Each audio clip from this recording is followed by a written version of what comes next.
Hey everyone, welcome back to another episode of Mitch's Minute, the show where I will do this even if I'm sick. Let it never be said that I ever use one of my channel's sick days. Never ever. Never can never do that. ever. You get sick days? No, a man has it worse. A man has the worst. You have to, not only do you have to be in the show, you also have to draw the images and shit.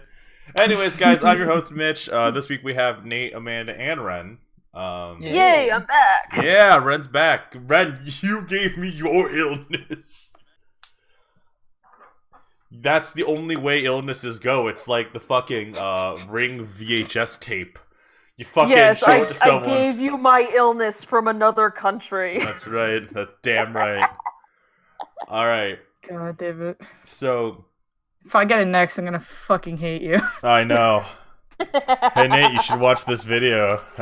It's pretty good. I can't afford to get sick. Don't do this to me. So anyways, guys, let's do some channel news real quick. In channel news, we recorded a couple more episodes of Fire Emblem Three Houses.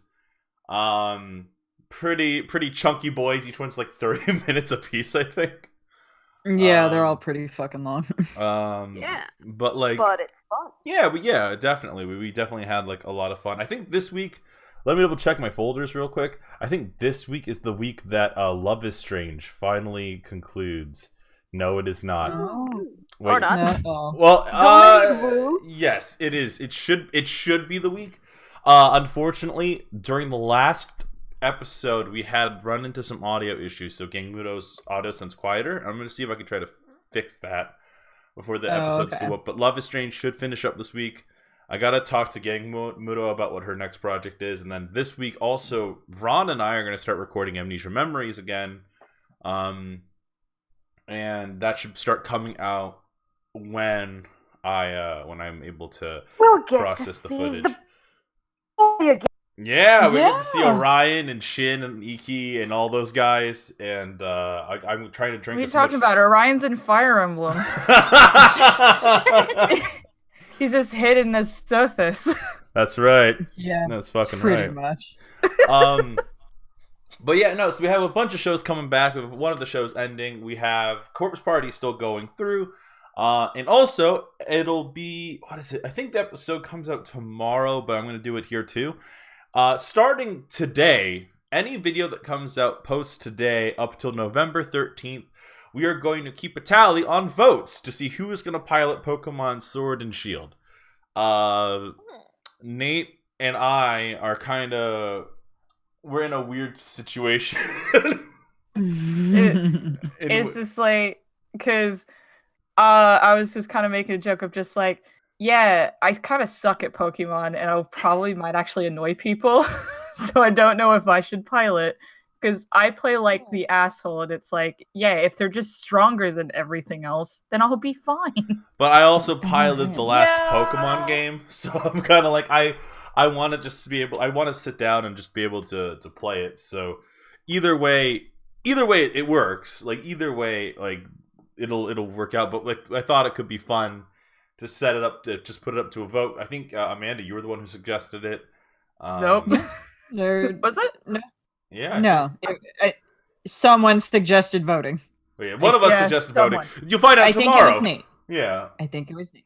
You guys find out tomorrow when Fire Emblem comes out. But I can't believe we forgot. It was literally earlier in today. But the point is that a lot has happened. We'll start putting the vote in the we'll start counting the votes starting at the end of this episode when the comment section comes out. Is it a way to artificially inflate the comment section? Oh yeah. Oh fuck yeah. Are you kidding me? Yeah. But anyways. Oh well. I have a question actually about the Pokemon Let's Play. Are you guys just going to do it straight up, or do you guys want to try like doing a challenge with a Nuzlocke run? Wait, what? So Nate, Nuzlocke is like, if a Pokemon dies, it dies for realsies. Yeah. Yeah. No revival at Pokemon centers. Yeah, we're not doing that shit. So my one suggestion, my one rule for that is to to maybe keep it even, because I think we all have one that we're leaning towards. Just to keep it fair, we should base it off of our player code, like they do in Nuzlocke. So whatever the last number is what our Pokemon is. What? Oh my god. I'm lost with okay. you. Yeah. So I'm also lost. With Nuzlocke, you know how you have your trainer ID? Mm-hmm. Yeah. You'll look at it. The last number is what you base your fucking Pokemon off. A 9? So if it's like a 9, then it's like the last one. You break it up into fucking like groups of 3s, and then based off of that, you choose which Pokemon. Oh. Yeah. I've never heard of that before. I have also never heard of that before. It's just a weird Nuzlocke rule, I've heard. I really don't want to do a Nuzlocke. Not for my first time going through Pokemon Sword and Shield. Yeah, I know. That's I'm not fair. suggesting a Nuzlocke. I'm suggesting the randomization of choosing what fucking Pokemon. Oh, okay. Mm. All right. Well, No, I'm going with my depressed lizard. Fuck you. is it because Yeah, but I want the Sabler Scorbunny. reminds you of Dimitri?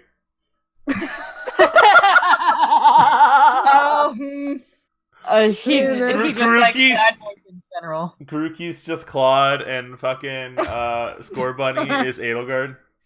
Yeah. Yeah. Once again, I want to fucking do fucking I gotta say, Scorbunny. my one hope for Scorbunny is that it turns out to be fire electric and not fire fighting. Mm. And my one argument for that is the Duracell Bunny. My only issue is balancing That's all it. this That's the whole argument. because all the starters have to counter each other. Mm-hmm. Because if like I don't know, like I say that, but like and then I think of like some of them, they have to be able to count each other. And if don't get me wrong, that would be a neat mix. But like fire electric, obviously he would have an advantage towards his water counterpart, unless the water counterpart has like rock or ground or something like that to balance and even it out. So, but on the other hand, we also had that in like the Sinnoh region where our water type was water steel, and steel's weak to fire. And then there was like I think the grass type turned out to be grass ground. So you had like the weakness to fire, but also water. So that one's good. But doesn't Infer 8 Ball also come from that one? And like, isn't he like fighting fire? So wouldn't he have wouldn't he have an advantage towards Empoleon and then also like Tor, whatever it was, Tortega? Yeah. And anyways, the point is that like Pokemon will be Pokemon. Oh damn it! I should have put No, I already talked about Pikachu enough on my battle operations video. I don't have to bring it up. Pikachu though. Pikachu's amazing. And long meow. Oh, he's so good. Extra long meow. Yeah, I don't know. I like reverse fluff Eevee. He looks so soft. What a cute baby. But anyways, guys, we will kind of go into the first topic of today. So we have three top subjects today. The first subject I kind of want to go over is earlier in this week, me, Amanda, Nate, and Josh watched a movie that we had been looking forward to for exactly 1 year. we spent a year waiting for this movie to come out. It was Gundam Narrative. So where to begin, where to finish, the disappointment is palpable in this one. Yeah. So for those at home who don't know, I'll just give a very base summary of it. In the world of Gundam, there is a very special mobile suit called the Gundam Unicorn, and its whole gimmick is that its body is made of essentially a special metal that can conduct psychic powers and stuff like that, and it's really cool. And there's a whole show about it called Gundam Unicorn. And throughout that show, there was another Gundam that was built to be like the unicorn, except it's all black, and it's called the Banshee. So while the unicorn, is like a white one with red lines. The Banshee is black with gold lines. They look awesome. They look cool.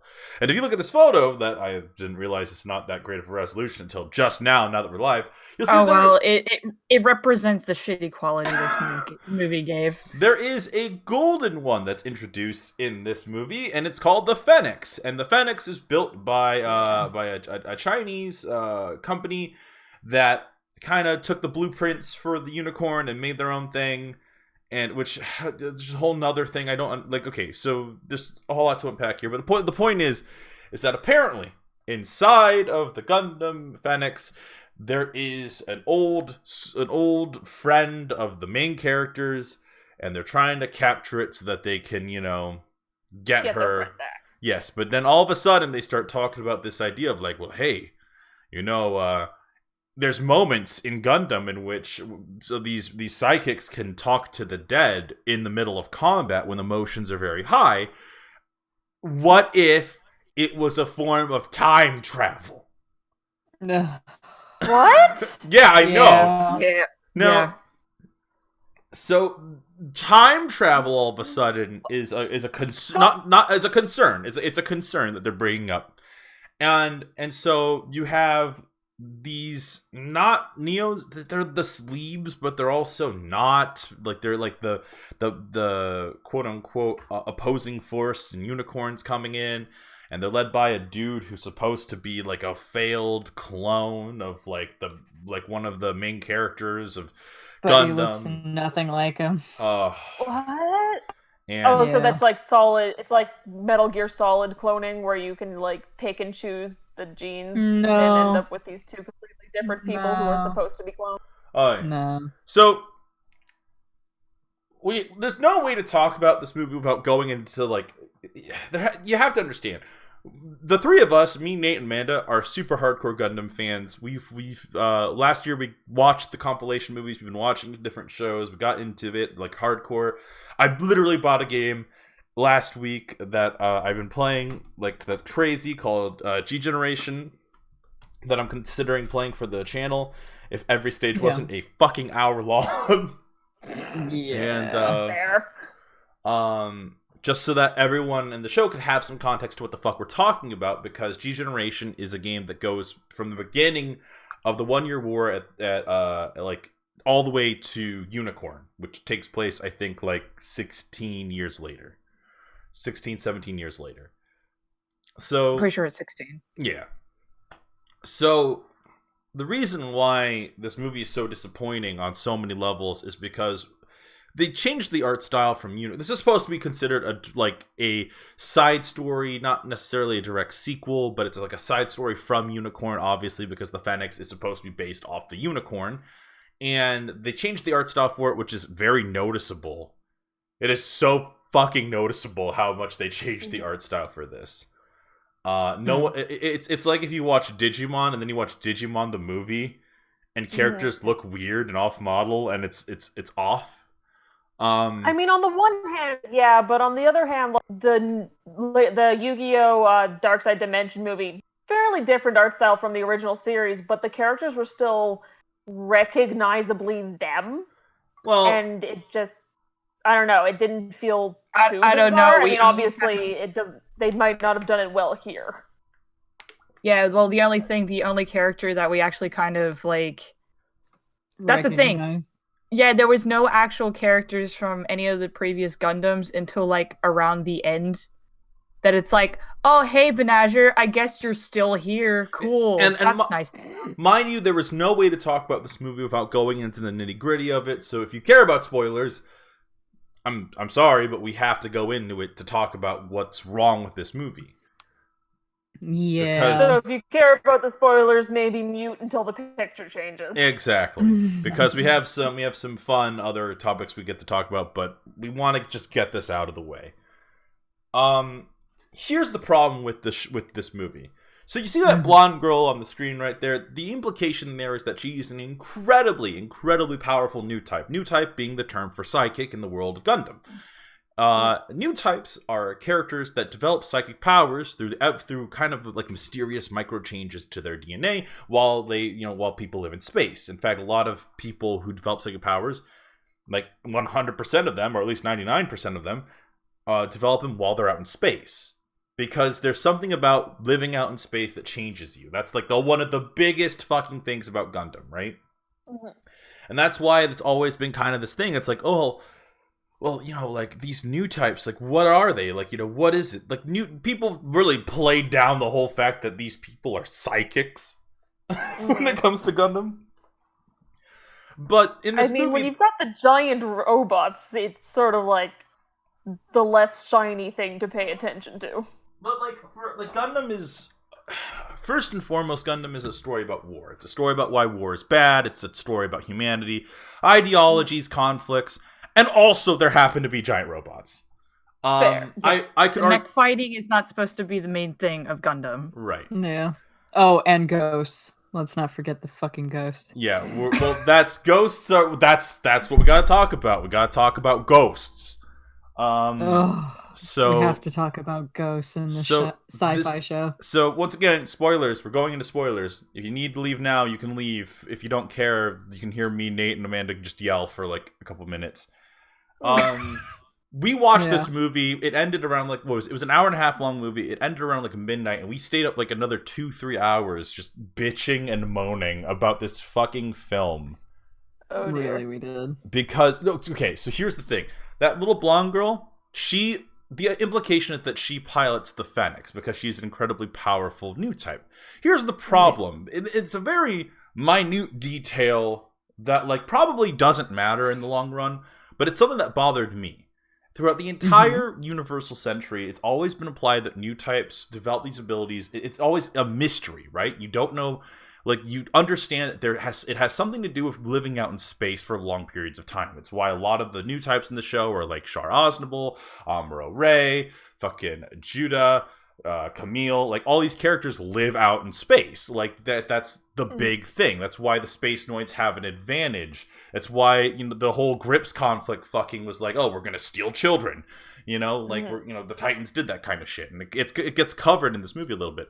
My problem is that this little girl has a psychic vision of something of a big tragic event that happens in the Gundam universe, in which the Principality of Xeon drops one of these big colony vessels that people live in out in outer space onto the planet's surface, and their aim is to destroy Jabro, but it gets blown off course and lands in Sydney, Australia. And so she gets a vision of this. Now, mind you, I can see someone writing this down and be like, yeah, we've had enough psychics in the show, this makes sense. But here's the problem. She lives in Australia, which means she never visited space. She hasn't lived there for long. She's too young to have be a new type, to even have these abilities yet. So it's a weird detail. I know it sounds like it's nitpicking, but it's something that changes something about Gundam. All of Gundam almost is nitpicky when you really think about it. A lot of details are in small design choices, small little bits here and there. There's a lot of details in Gundam that kind of come from just noticing things. Whether it's characters like Plu 12 or other things of that nature, the entire existence of Full Frontal, these are things that happen because details of the show build up one after another. In fact, that's one of the reasons why people like Gundam, besides the giant robots fighting. It's because every detail matters. Everything kind of builds up, except for some things in the compilation movies, but we don't talk about that. That's not the point. I get the feeling this movie's going to join the "we don't talk about it" pile. Well, after the rant is over. So here's the thing. There's this. To have this movie be kind of like, oh, this is the side story of Gundam Unicorn. Gundam Unicorn, a show that was built on top of the shoulders of Titans. Like Gundam Unicorn, in my opinion, one of the best shows that Sunrise ever produced, one of the best pieces of Gundam media. The finality to this very long story that took fucking 30-40 years to tell. It's the pinnacle, right? Mm-hmm. And then this is released. And then it's like, all right, so all that shit, the symbolism between the unicorn and the banshee, the unicorn and the lion, which you saw in the mural, in episode 1 doesn't matter anymore because we just built a phoenix. Because fuck you. The phoenix has its own symbolism that is related towards the movie it comes out in. Because it's supposed to be about rebirth and the idea of stopping people from dying through time travel. Fucking... Yeah. And it feels like everything that was built up symbolically means nothing. So, like, in Unicorn, a character named Full Frontal, whose whole character, their whole entire existence, are you Char Aznable? Are you the Red Comet? Are you the one who attempted to drop this giant meteor on the planet 3 years ago? He wears a mask, he looks like Char, he has the same voice actor as Char, but there's something off about him. And characters even notice it. They're like, hey, you talk very detached, like this has nothing to do with you. And it is revealed in Unicorn that, like, Full Frontal is a genetically altered clone of Char Aznable. Mm-hmm. So it literally has nothing to do with him. Right. And in cloning in the Gundam universe, like, the spirit of someone kind of becomes attached to that person. Okay. So, like, you have this character who has the knowledge of Char Aznable, knew things that only Char Aznable would know, but he isn't Char. He is Full Frontal, and that's why Full Frontal always refers to himself as the vessel, because he is the body that houses the vengeful spirit of Char Aznable. Okay. Yeah. And he's severely detached to, like, who Char is. Because he never actually went through anything that Char did. Well, no, he has the memories and everything, but Char has always been for, like, I believe in humanity, I believe we can do better, and we can. But Full Frontal is at that point where he's like, I don't believe in us. We deserve to die. Fuck everything. So also, Ren, I saw your snappy comment. Why is his name Full Frontal? I saw your snappy comment, Ren. You could have just asked us. Yeah, you could have just asked us. Cloning in freaking Gundam is an interesting feat in itself. So there is the actual cloning, like with the Plu clones, which are actual clones of one another, or of the base form. But they genetically engineered someone to house the memories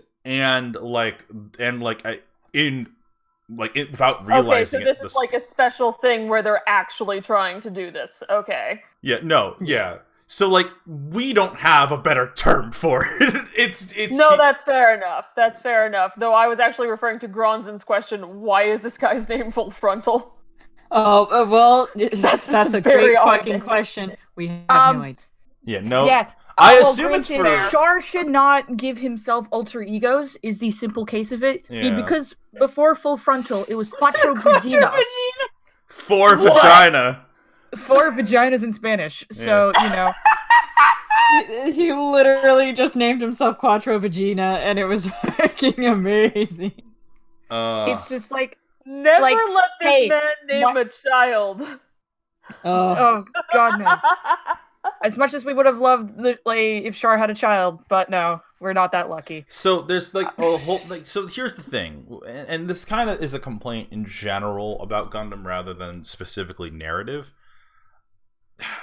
Gundam is one of those shows that I almost feel like you can watch it and get a completely different experience out of it than someone else.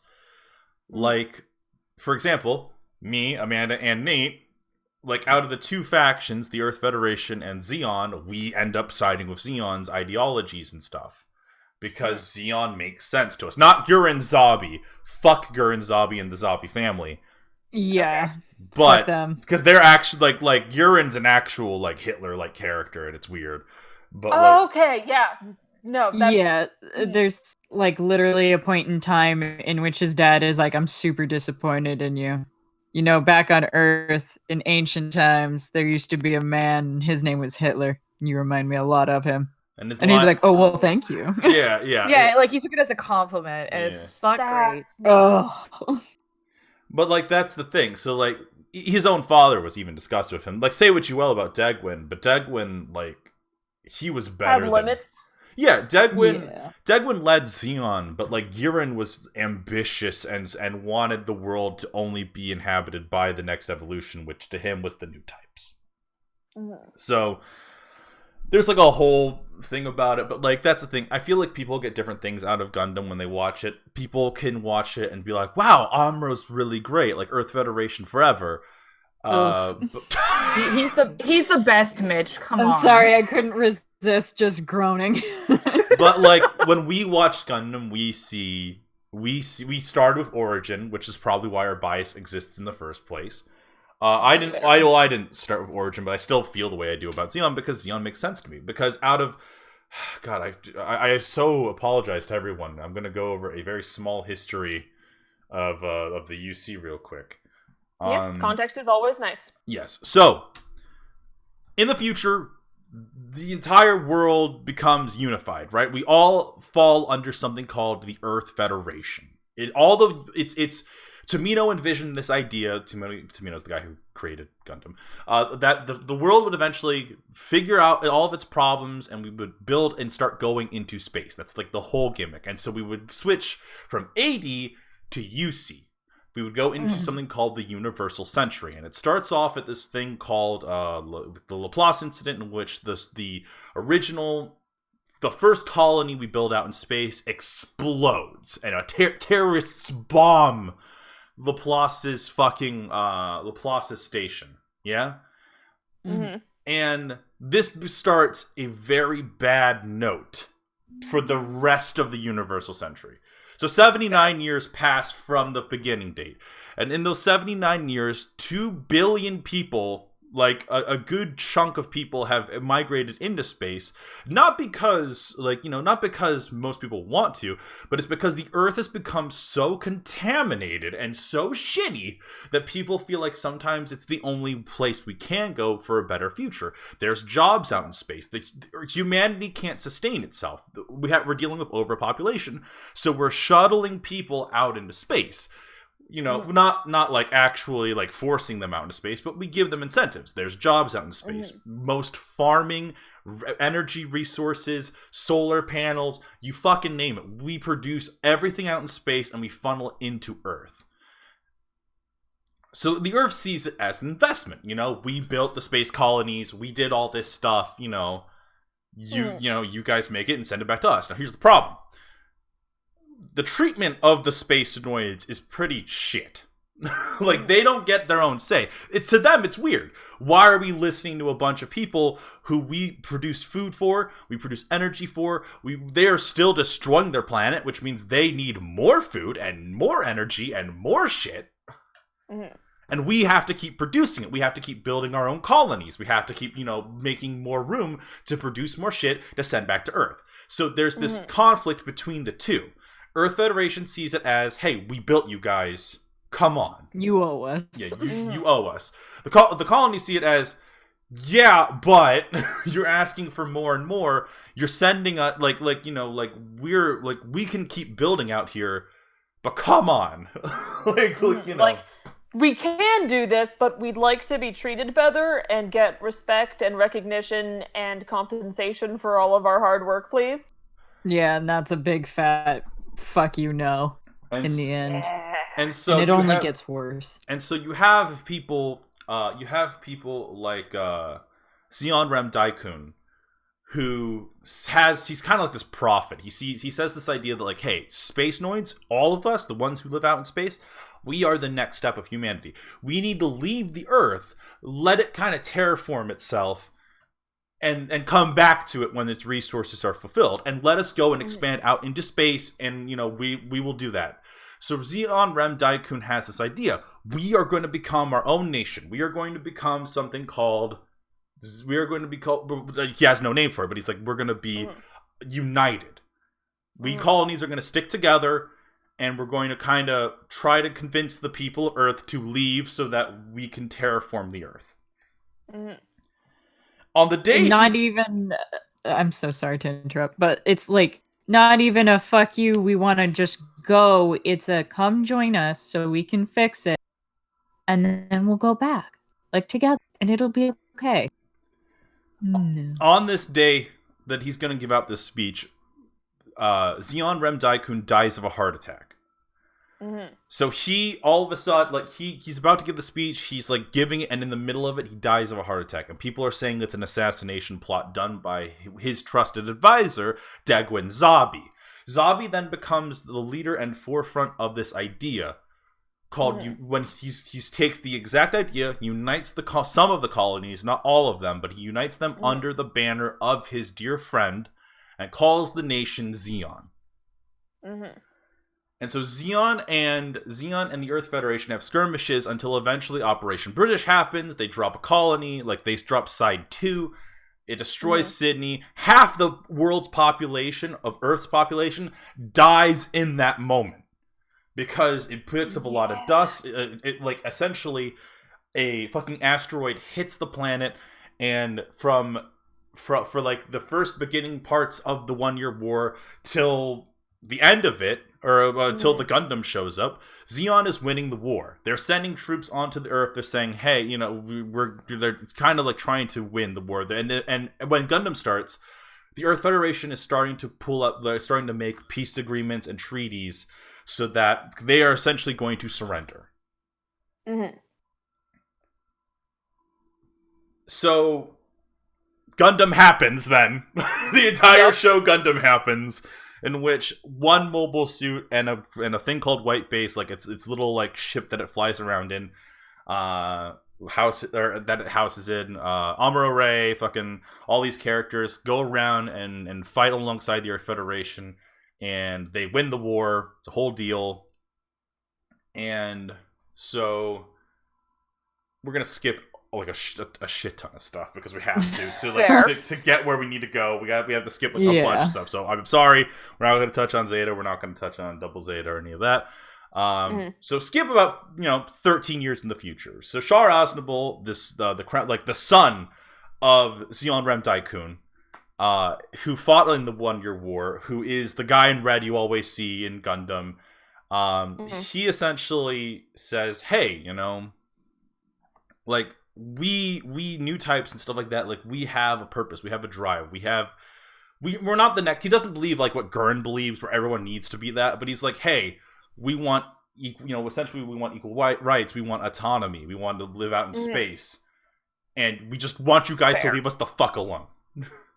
Fair. And during a conflict called the Grips conflict, it was revealed that the Earth Federation was stealing children from space and experimenting on them. Yeah.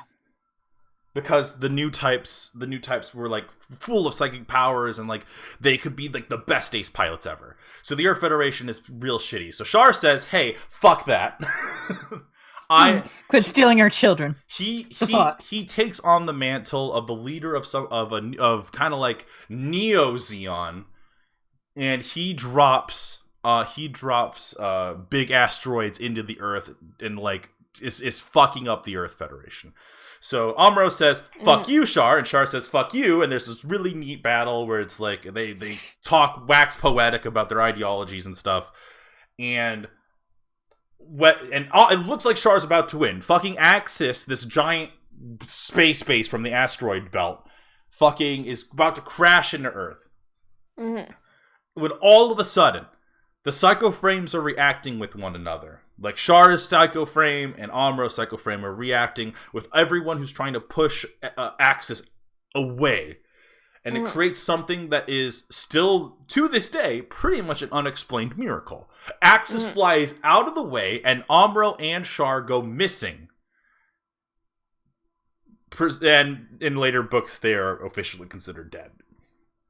So, because you go missing after, like, a certain amount of time.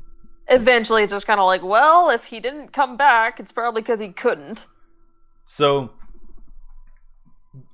with that being said, Unicorn is this, it like becomes like the next step of this, right? So, let's go back all the way back to that terrorist attack. Hey, someone survived in that terrorist attack all the way back at the beginning, and he has a piece of dirt that would cause a lot of problems if it ever became real. And he's a very frail old man here at like 100 and something years old.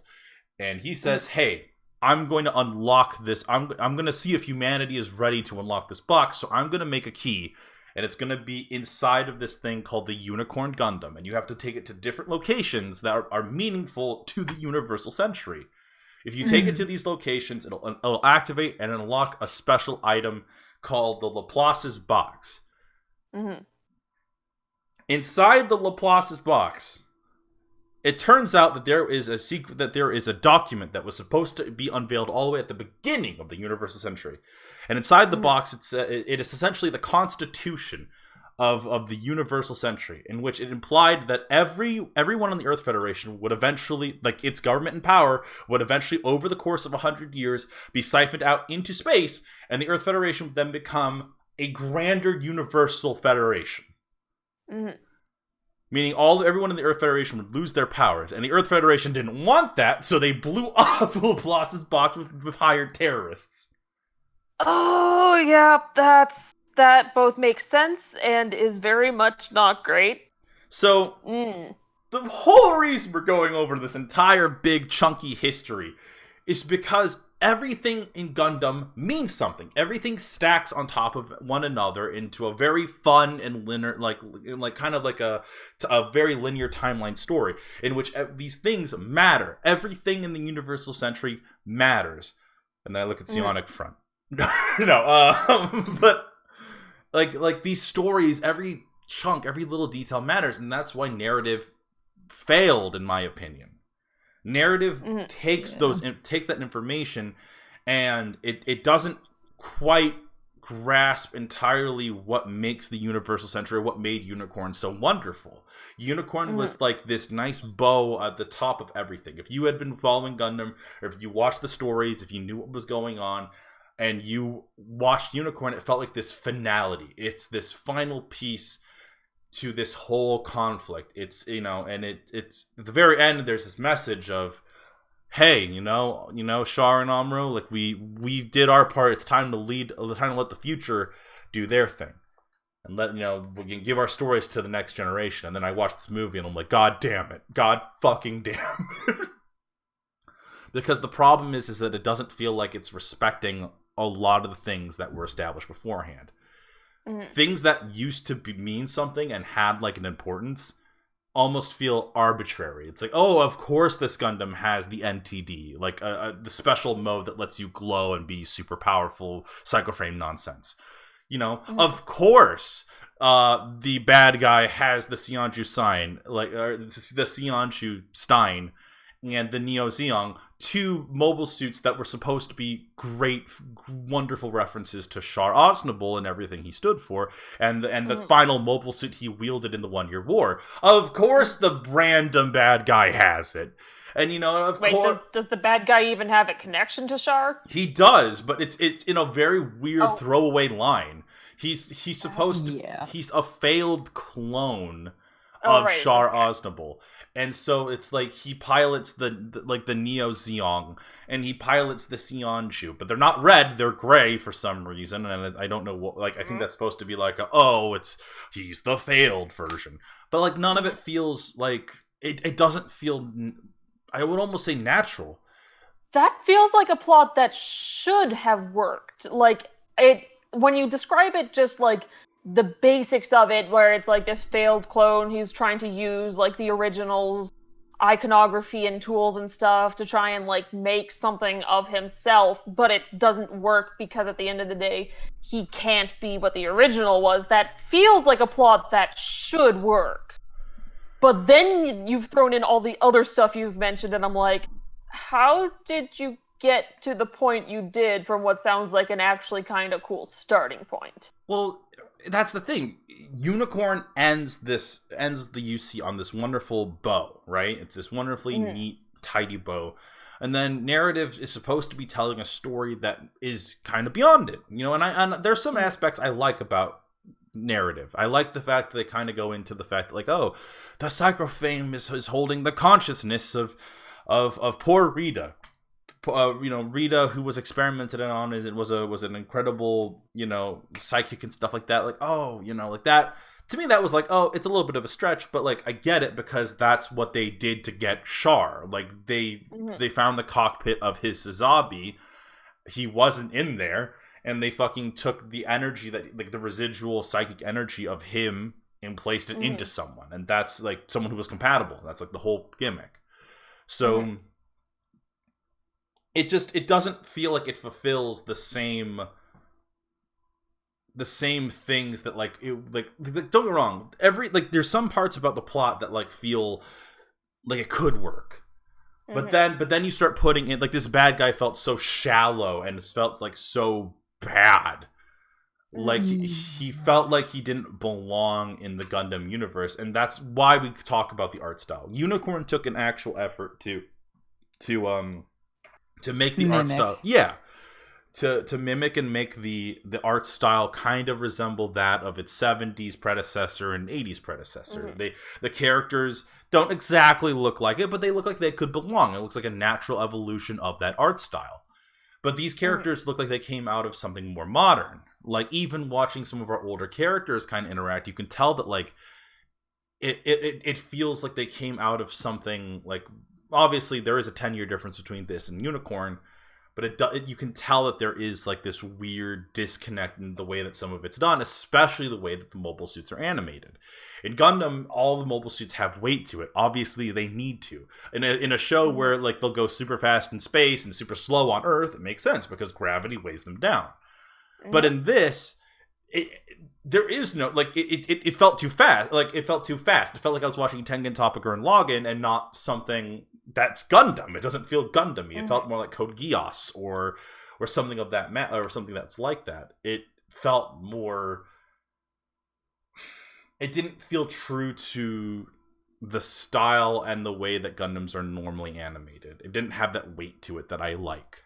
And maybe that's because I'm an old fuddy-duddy when it comes to, like, these sort of things, but it is something that's noticeable for Gundam fans. I mean, it's not just me that noticed it. You two noticed it as well. Yeah, they didn't move right. There's tons and tons of metal, and they just kind of float around. Granted, like, afterwards, I tried looking up both, like, how long this took and the budget that they had. And both of those aren't anywhere. I spent like an hour looking, like, just everywhere to see how long and how much money they had for this. And because they're not letting it known, either of that information, not a lot. It's evident that not a lot of time, not a lot of money went to this. Also, like, they had animation errors throughout it quite a bit, which is interesting. And they didn't even bother to reanimate older scenes. They cleaned them up, but just played a bunch of older parts. Which almost felt like a slap. Even though they were working in a new art style. Oh, yeah. Which felt like a slap to the fucking face, because in Unicorn, there's a moment in which we get, like, very... Even if it's, like, from an out of perspective kind of thing, we get some classic wonderful scenes from old Gundam moments, reanimated and wonderfully detailed and redone, and it was such a beautiful moment. And, like, in this movie, it took me a second to realize what they were doing, because the screen blurred like a motherfucker, and I thought I was having a stroke. And but no, it's just, this is really old footage that they've slapped on here to save some production costs. Yes. Yeah, and it's not like 10-year-old footage, 20-year-old footage. This is like, what, really old footage for some of it that they were displaying. I mean, some of it was from Shark, which was what, 20 years ago? 30 actually. 30 years ago? I was thinking, like, didn't Gundam start in, like, late 80s, early 90s or something like that? Gundam started late 70s. Late 70s even. Yeah, geez. Yeah. Like, you can't just bring footage from the 70s and 80s and stuff into your 2019 movie and not update it? Yeah, some of it looked like they were trying to update it, like, specifically with Char's counterattack.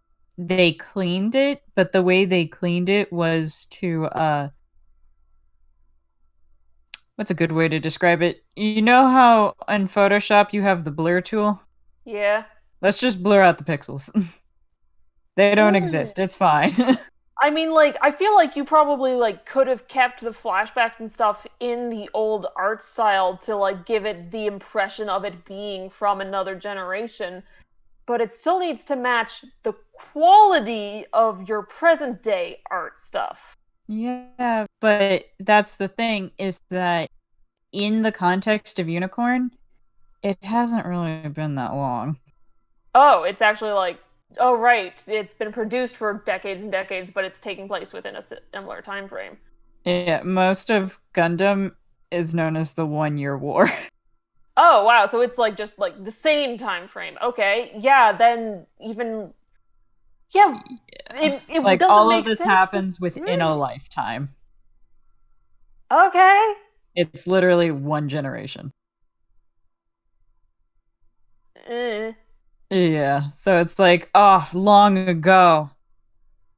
And by long ago, I mean fucking 5 years ago.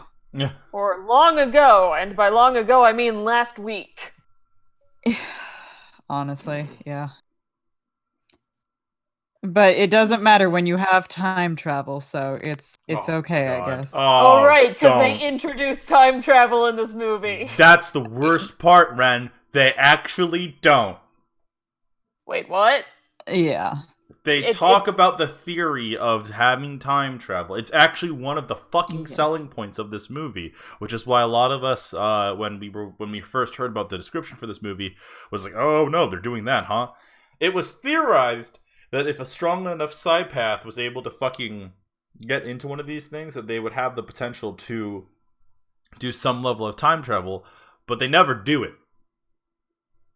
Even though they just have talk about it a lot. really strong and psychics in the cast. They have one very powerful psychic in the cast of characters. They have Rita. And over the course of the film, it is revealed that Rita died while test piloting the Phoenix, or the Phoenix. Yeah. And Phoenix, which means the current pilot for the Phoenix is a ghost. Is a ghost because her psychic waves still exist within the Phoenix, and so she's able to communicate with everyone through that. And it's actually one of the mysteries of the movie. It's like, is Rita still alive? Okay. Even though it's obvious then that where she does isn't. the time travel factor into this plot? The theory went that when Unicorn did its big stunning move at the end of the show, which by the way, it's supposed to be a fucking mystery. Like, wow, the Unicorn did that. How did that happen? And it's like, that's the point, fucko. It's like the Force. It's not supposed to be definite or defined. It's supposed to be something that, like, just exists. When Unicorn did this thing at the very end, it's revealed in this movie that what it did was it reverted all the engines and batteries of all those ships and units and stuff that were going to attack them. It brought them back to a state before that they were energized or powered up, and which is a neat trick. Like, it's a fun Giorno Giovanna trick. Or not Giorno Giovanna. It's Josuke. It's a fun Josuke trick, but like it's something in which, like, we didn't need an explanation for that. But then it doesn't sound like you did. So then the theory goes that, like, one of the main characters essentially wants to help her adoptive father and essentially reverse time to a state before he developed his illness or whatever. And yeah, but also fuck that guy, because we never really go back to him after. That entire plot points just kind of drop by the end of it. Yeah. But that's the big character motivation. You can't just drop your character motivation. Oh, but they super do. We never touch it once. We want to get the Phoenix so that we can time travel, and then we never do. So, and in fact, then what's the point of bringing it up? Because it's the reason why we go Phoenix hunting, and in my mind, like, there's a way you could easily do it. You could make it so that, like, the Sion Stein, like, he goes and reverts, or like maybe he uses the time travel ability or whatever, like this undefined thing to, like, defeat the big bad guy in some way, shape, or form. Or, like, bring back their dead friend whose ghost is possessing the giant robot suit. No. That's dumb. Why I'm would so we do sorry. that? I'm so sorry. They do actually do the time travel bit. That is my bad. They do the time travel bit because all those things are about to explode. All these bombs are about to explode. And at the very end, he does a wave of his hand, and they don't. And I guess that's implied to be time travel and not, deactivating the bombs. So But that's my bad. You could just deactivate the bombs, because that's a thing people can do. Well...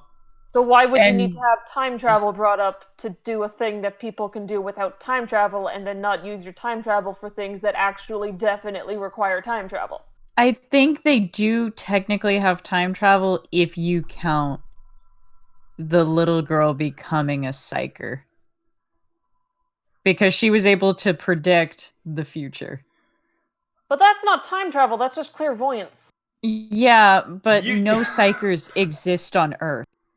Period. They cannot exist on Earth. It's so like the future version sent back a vision of that to guess her younger self. That is pulling so much shit to just because that's the thing.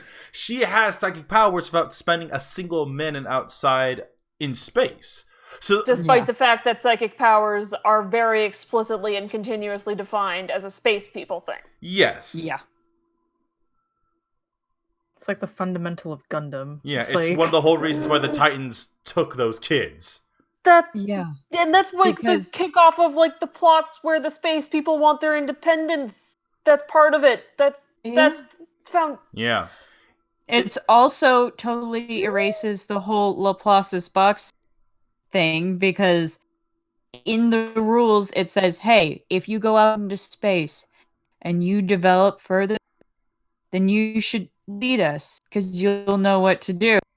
And then it's like, oh, no, actually, it turns out that you're not, like, evolving as people. That's just something we naturally do anyway. So I guess... Yeah, the one person who makes developed... it happen faster or something. The one person who fucking exists on Earth fucking...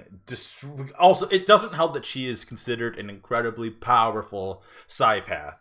Or empath. She is one of the most. She is considered like Lala Soon levels of like psychic powers, which is like one of the most powerful. Even though she's never been exposed to any of the things that are supposed to give people psychic powers. Exactly. Yeah. So this is the part that this is the character that feels like the 13-year-old OC insert, isn't it? Well, here's the no, that's a different character. That's. I'm just gonna get a picture of him for just context, mainly for Ren. Yeah, send it out, and I'll throw it up. I'll throw it up when you. Yeah, I haven't seen this movie for context for the audience, but I am absolutely confused by every single aspect you guys have brought up, because it sounds like they've had a lot of really good ideas and then tried to do them simultaneously and screwed them all up in the process. Well, the worst part about this is it's based off of a fucking, like, side story. It's not... This story made for the movie is exclusive to the movie.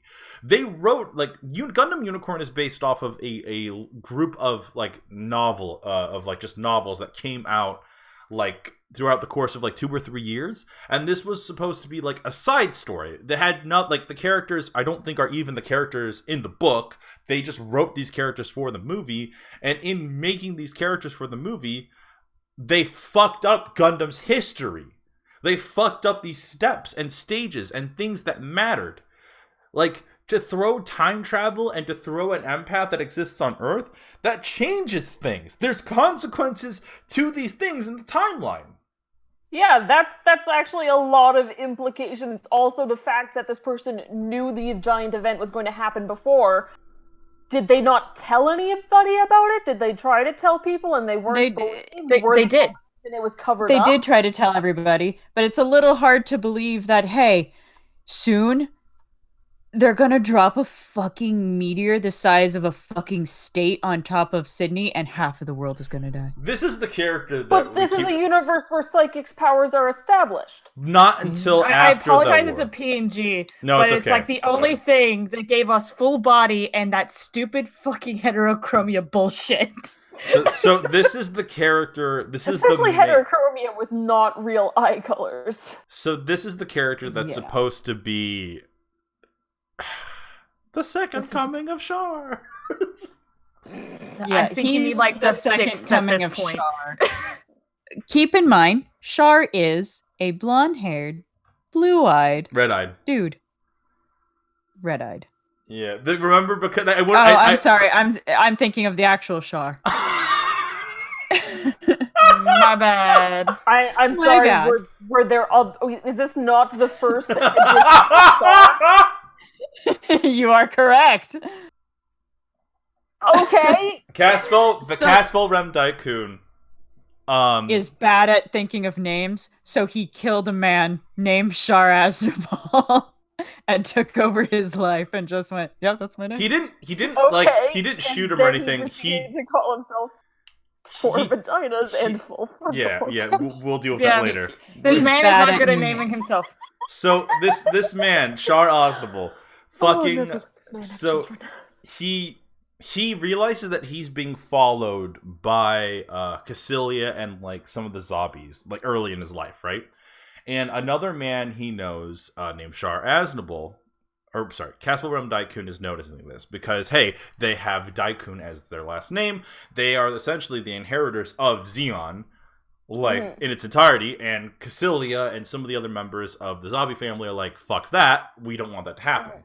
So they tried to assassinate Castle at an early age, but because he and this other guy named Char look so similar, he comes up with a plan to do a literal trading places, and has has Char go on to Char take his place in an airport. So Oh, that's right. I'm so sorry. He had another name, Casval, in between. Oh, Edward Moss. Edward Moss. Edward. And it's not sounded like Edward. It's Edward. Edward Moss. It's like something silly like that. Okay. This man had a lot of names. Yeah. So by the way, I just want to say to all those at home who have no fucking clue what we've been talking about but have stayed in this podcast, I fucking love you. Because we have been joining me in my. We have to. He's got the fucking Shireen gun going. He's got the goddamn. That is right. This is very much somebody's Naruto OC plopped into Gundam. Well, it's just bad because so like all that aside, the reason why his character doesn't work is because he looks nothing like Char. Like, even though like the whole point of it's like, oh, he was part of the program, which means he should look somewhat like Char because of how the process works. Char's legacy, he should have Charness to him. Yeah. He looks nothing like him. More importantly, they let him fly around in Full Frontal's machine, the Sionju Stein, and then they built him his own Neo Zeong for some fucking reason, even though it was implied that the Neo Zeong was specifically built for Full Frontal, and it's supposed to be symbolic for that. And then his version of the Neo Zeong looks like the way it moves. So like the whole point of like the Neo Zeong is it's supposed to be this huge, intimidating like mech. It's he literally puts his Sionju into the Neo Zeong, and armor plates kind of come up to defend the Sionju, and it's almost like it just connects into the Sionju, and then he pilots it from there. So like it's supposed to be this like big intimidation thing, and it's also a reference to Char's last mobile suit in the 1 Year War, which was the Neo, well, not the Neo, but it was supposed to be the Zeong. And so the Zeong didn't have legs. It had two big arms that like could fly out into space and take shots at people, and they were connected by cables. It's a whole thing. And it's supposed to be the symbolic end to the legacy almost of Char Aznavour as a character.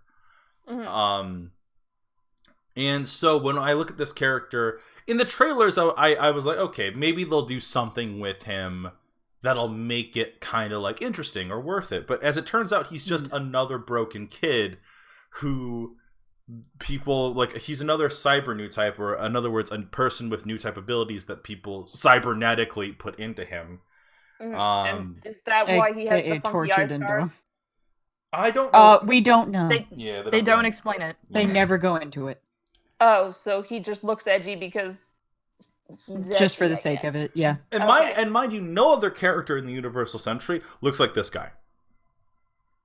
No one. No one. Not a Like single he's- person. Like he's not even congruent with the other people around him. No, Yeah, in fact, I would everybody argue looks that human. yeah, I would argue that no one else in the Universal Century looks anything like the main characters of this movie, which also bothered me a lot because it means that like essentially they were like, well, this looks like a modern character design, right?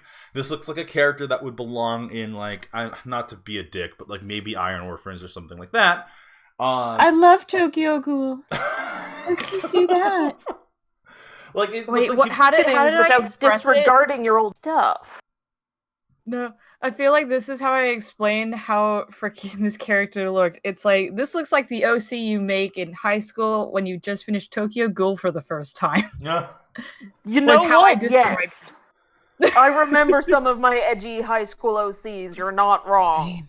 Same. Like, no one has white eyes naturally in this fucking show. And it's implied that the white one is his natural eyeball. What? Okay, Well, like I'm not sure if That's it's supposed to be like White. like a really pale blue. I don't know what they were going for. as somebody does. who actually has the weirdly pale eyes where everybody's like, "Oh, are your eyes gray?" That's not what they look like. Yeah, That's fair. literally And- just and- anime funky eye color nonsense that's pretending to be natural. and they totally implied that that's his real eye, not the red one. The red one's implied to be fake. The white one is the real one. He just puts contacts in every day. it's Swear to God. it's so hard to find pictures of Char like anywhere. It's no. I tried to find like a photo of both Char and freaking Caswell in the same shot, and it's just the one of them high fiving, but Char's face is half covered. I'm like, fucking all right. I guess I can't compare the two. Well, no, it's because he's always wearing fucking shitty glasses. I don't know. And a well. helmet. I tried looking him up as well. He has a very fun helmet. Oh yeah, no, he has a very Darth Vader helmet.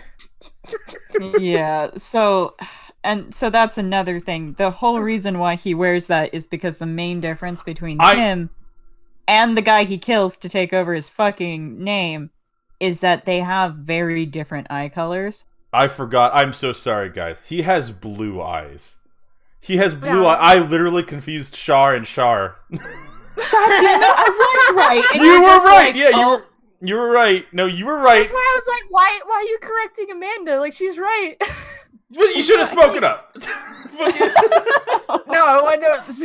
What'd you make it? It's my bad. He wears eye protection his entire goddamn life, and I genuinely forgot. Would it not Only be easier origins is for when him you to see wear his eyes. colored contact than to wear sunglasses all the time? no, he like makes the excuse that because of like exposure while he was traveling in space, it damaged his eyes, so he has to wear like a special fucking degree of glasses Okay. for know, light like- sensitivity. Even though they're clearly I just really sunglasses. feel like colored contacts would have been just an easier thing to do. Yeah, and then the funniest fucking part is that immediately the dude's friend meets up with him and he's like, "Sure, it's so good to see you again." And Char's like, Shit. "No. Fuck you." Immediately, does not care. Is like, "I don't like you. Oh. You can fuck right off." And then later when the dude finds out, he's like, "Oh, you killed my friend? But also, you're Caswell Daikun? I'm so fucking loyal to you, fam. I love you. You're the best." Anyways, I- we're getting majorly sidetracked right now. Yeah. A little bit, yes. We've already been talking about this movie for an hour, and it feels like we had to do a lot of preamble before we even got to talk about Yeah. the fucking movie. Also, Lesbihime, thank you. I am always right. Fuck you.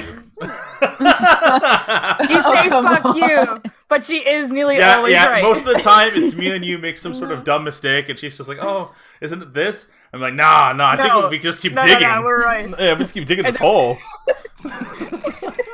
And then we look it up, and then we're just like, oh, hey, Amanda, you were right. Sorry, Amanda. Sorry. Oh my god. Oh no, it's all good. Also, can I show you guys an official picture of Char? Like, this is the most bitchy picture of Char I've ever seen. Yes, please. This is actual Char. Yeah, so that it's from an art book, I guess. Hang on a second. Let me put this image. Let me get narrative out of our fucking eyes for a second. Yeah, get the fuck out of here. No one even likes you. Oh no. Hang on. There it is. Yeah, look at that. Gotta shrink it down a little bit. Yeah. Oh, that actually looks pretty cool. Look at Bishi Char. Yes, Look very at him. but well done. Yeah. Okay. That is the softest that man will ever look. Look at this man. Does he look anything like the man we just had up on screen? No.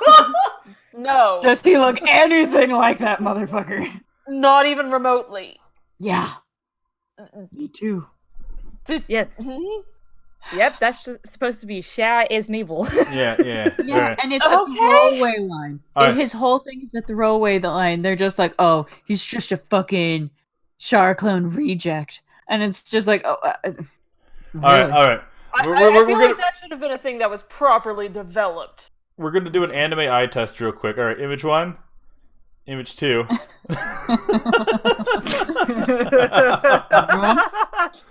Image 1. 2. Yeah, those are not. That's not the same person. That they don't even look like they're cousins. Yeah. The closest those people could be related is like 8 cousins 4 times removed or some shit like that. Those are not. That is not a clone. He of that doesn't dude. even have the same face shape. You can't even be like, contacts and new hair. This motherfucker has the world. Like a wig or anything like that. It's just that's not the other guy's jawline. That's not his eyebrow shape. That's not his eye shape. That's just it's a completely different person. No, I just want to like point out this real quick because it's like around the end of the movie, like basically all these characters die. Cause like like they created all these brand new characters that open up giant plot holes and then they die and never again. Yeah, basically. Anyways, so there's like this weird. This movie is very easy to just remove from canon because it has no long-term implications if you just. But that's the thing. It is canon. That's the problem. But you can change your mind about that. You can just decide it's not. But what's the point of releasing narrative if they're just gonna do that? Now, to be fair, there's been a lot of things like you say this, but you got to remember that you see Universal Century 105 as already have a pre-established storyline, and it tells us what happens.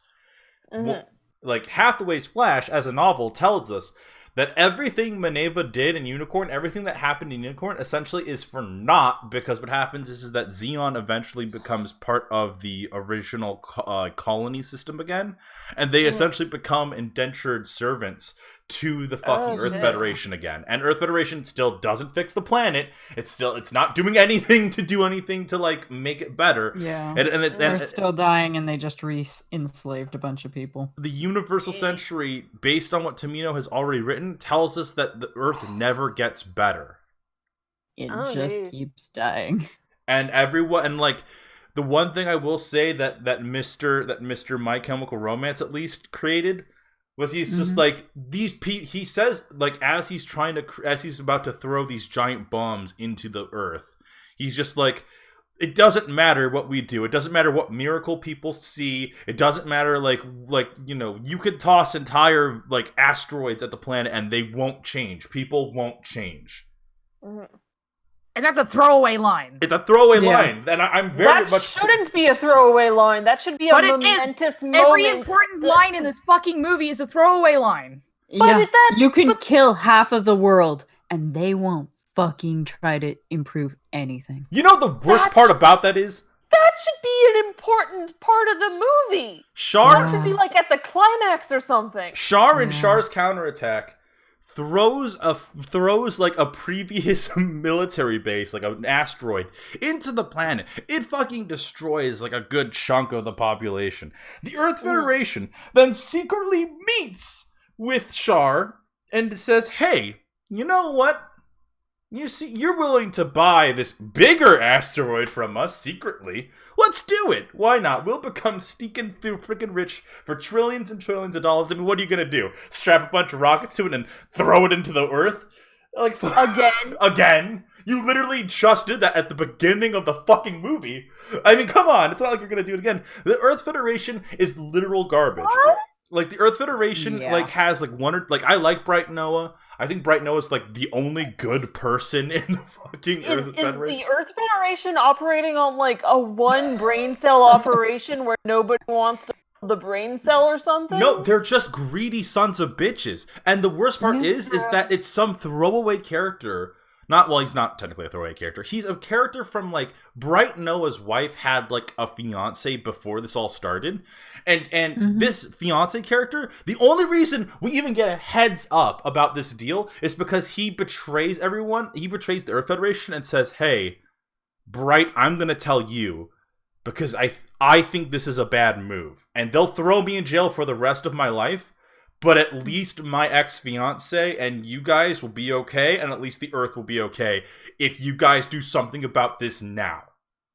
Yeah, at least the rest of the population won't die if you don't let the guy who chucked an asteroid at the planet have an even larger asteroid. Like, And like, ugh. oh, I'm so sorry to interrupt. No, you're I fine. really am. You're fine. Go. It's just when. Okay, so in between like the 1-year war and Char's counterattack, like what, 10 years have passed? Roughly 10 something more. Yeah. Yeah. So about 10 years have passed. Earth is lost half of its fucking population. Mhm. It is overcrowded. Mhm. It is poisoned to fucking hell. It is literally like brown skies 24/7. Mhm. It's not getting any better, and no one cares. There's trash on Earth in almost every scene. Mhm. It is literally dying, and Char's like, I gotta save it. I gotta save it. I'm gonna save it. Char's whole plan in the counterattack is to be like, you know what? Fuck you guys. Like, you guys have had your chance. You've taken the space noids. You've done a lot of shit that I don't agree with. You know, and yes, like, and Char's not perfect. He also, you know, like, he runs an institute that kind of helps cyber new types get better control of their power.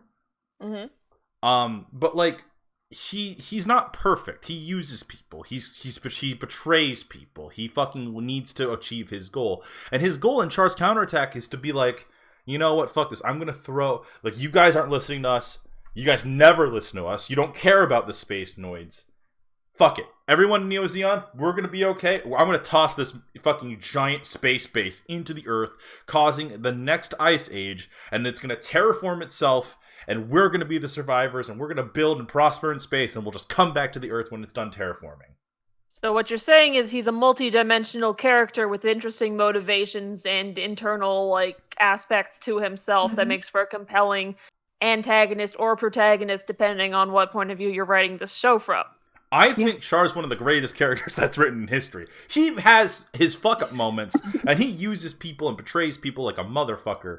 But over the course of his arc and story, he does develop a sense of, you know, he does have his own, like, his own ideology. He has his own ideas. Amro's whole gimmick by the end of Char's counterattack is just like, hey, no one person should have the power to do what you're doing. Like, his whole idea is just like, you're just being a tyrant. You just want to take destiny into your own hands. And Char's like, what's wrong with that?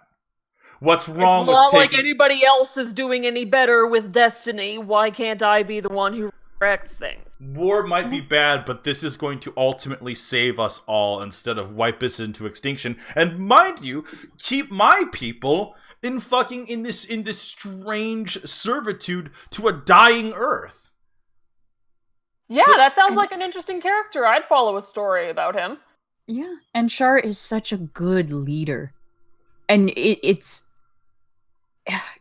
so ironic that the guy who's like, I'm gonna destroy everyone on Earth is also one of the nicest leaders.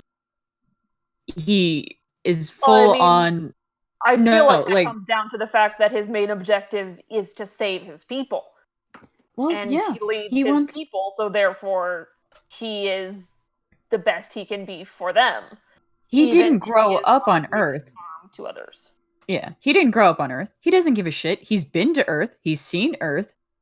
But he wasn't born there. He doesn't care, but he does care enough about human beings in general that he's like, I gotta save us. This sucks. I don't want to do this.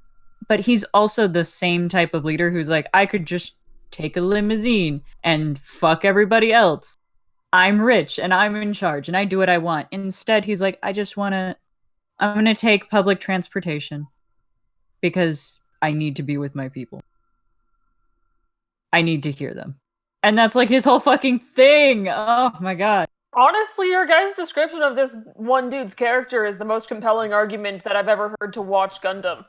Yeah. Because he sounds actually like a really interesting character. He lives a harsh life, and that's the thing. It's I almost feel like we're playing him up as like he's this angelic character. No, he kills people.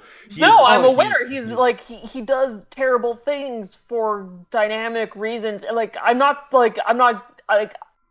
getting this weird conception that he's this ultimate like angel or something who's doing everything he ever does for the greater good or whatever. But he sounds like a multifaceted character with internal consistency and motivations, and he probably has like character arcs and stuff where he reacts with his environment in ways that have internal consistency and stuff. Well, honestly, go on. Well, let me put it this way. This is the same character who, like, Amuro and him were rivals during the 1 Year War, and then they worked together during the Crips conflict, because they both acknowledged that, like, there's something shitty about the Titans and the Earth Federation. Because there's, like, somebody has to do something about this, and we don't like each other, but nothing's gonna change if we just have this pissing contest for no reason, and our people are gonna get hurt, so truce for now, we'll stab each other later. Yeah.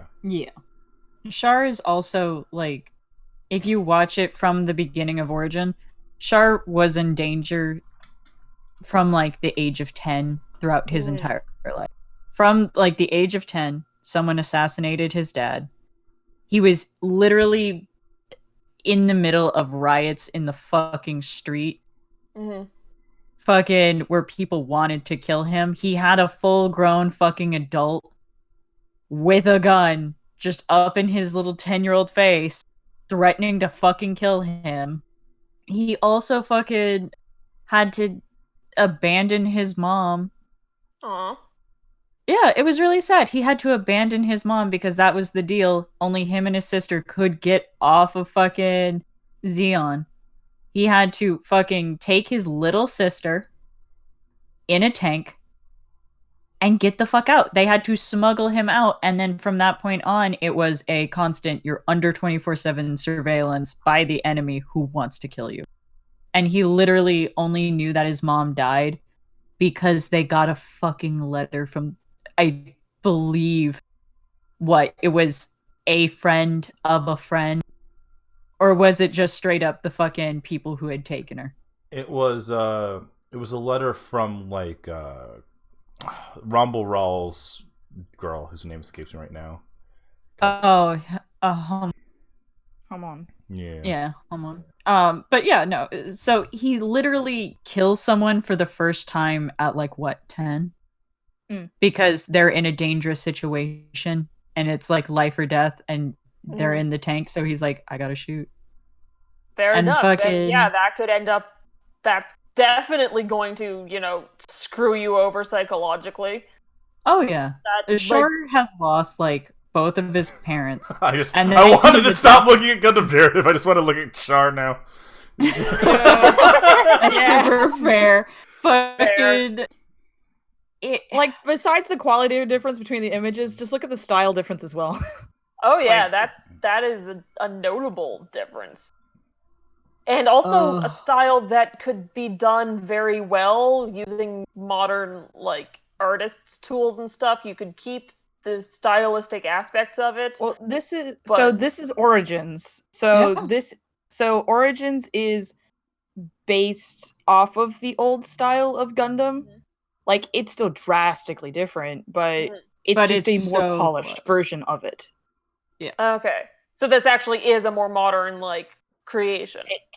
Take on Gundam art. Yeah, but I can still see the old art style influences in it. So why didn't they do this kind of art style for the movie? That's what we've been trying to figure out. Because they do something very Mm-hmm. similar with Unicorn.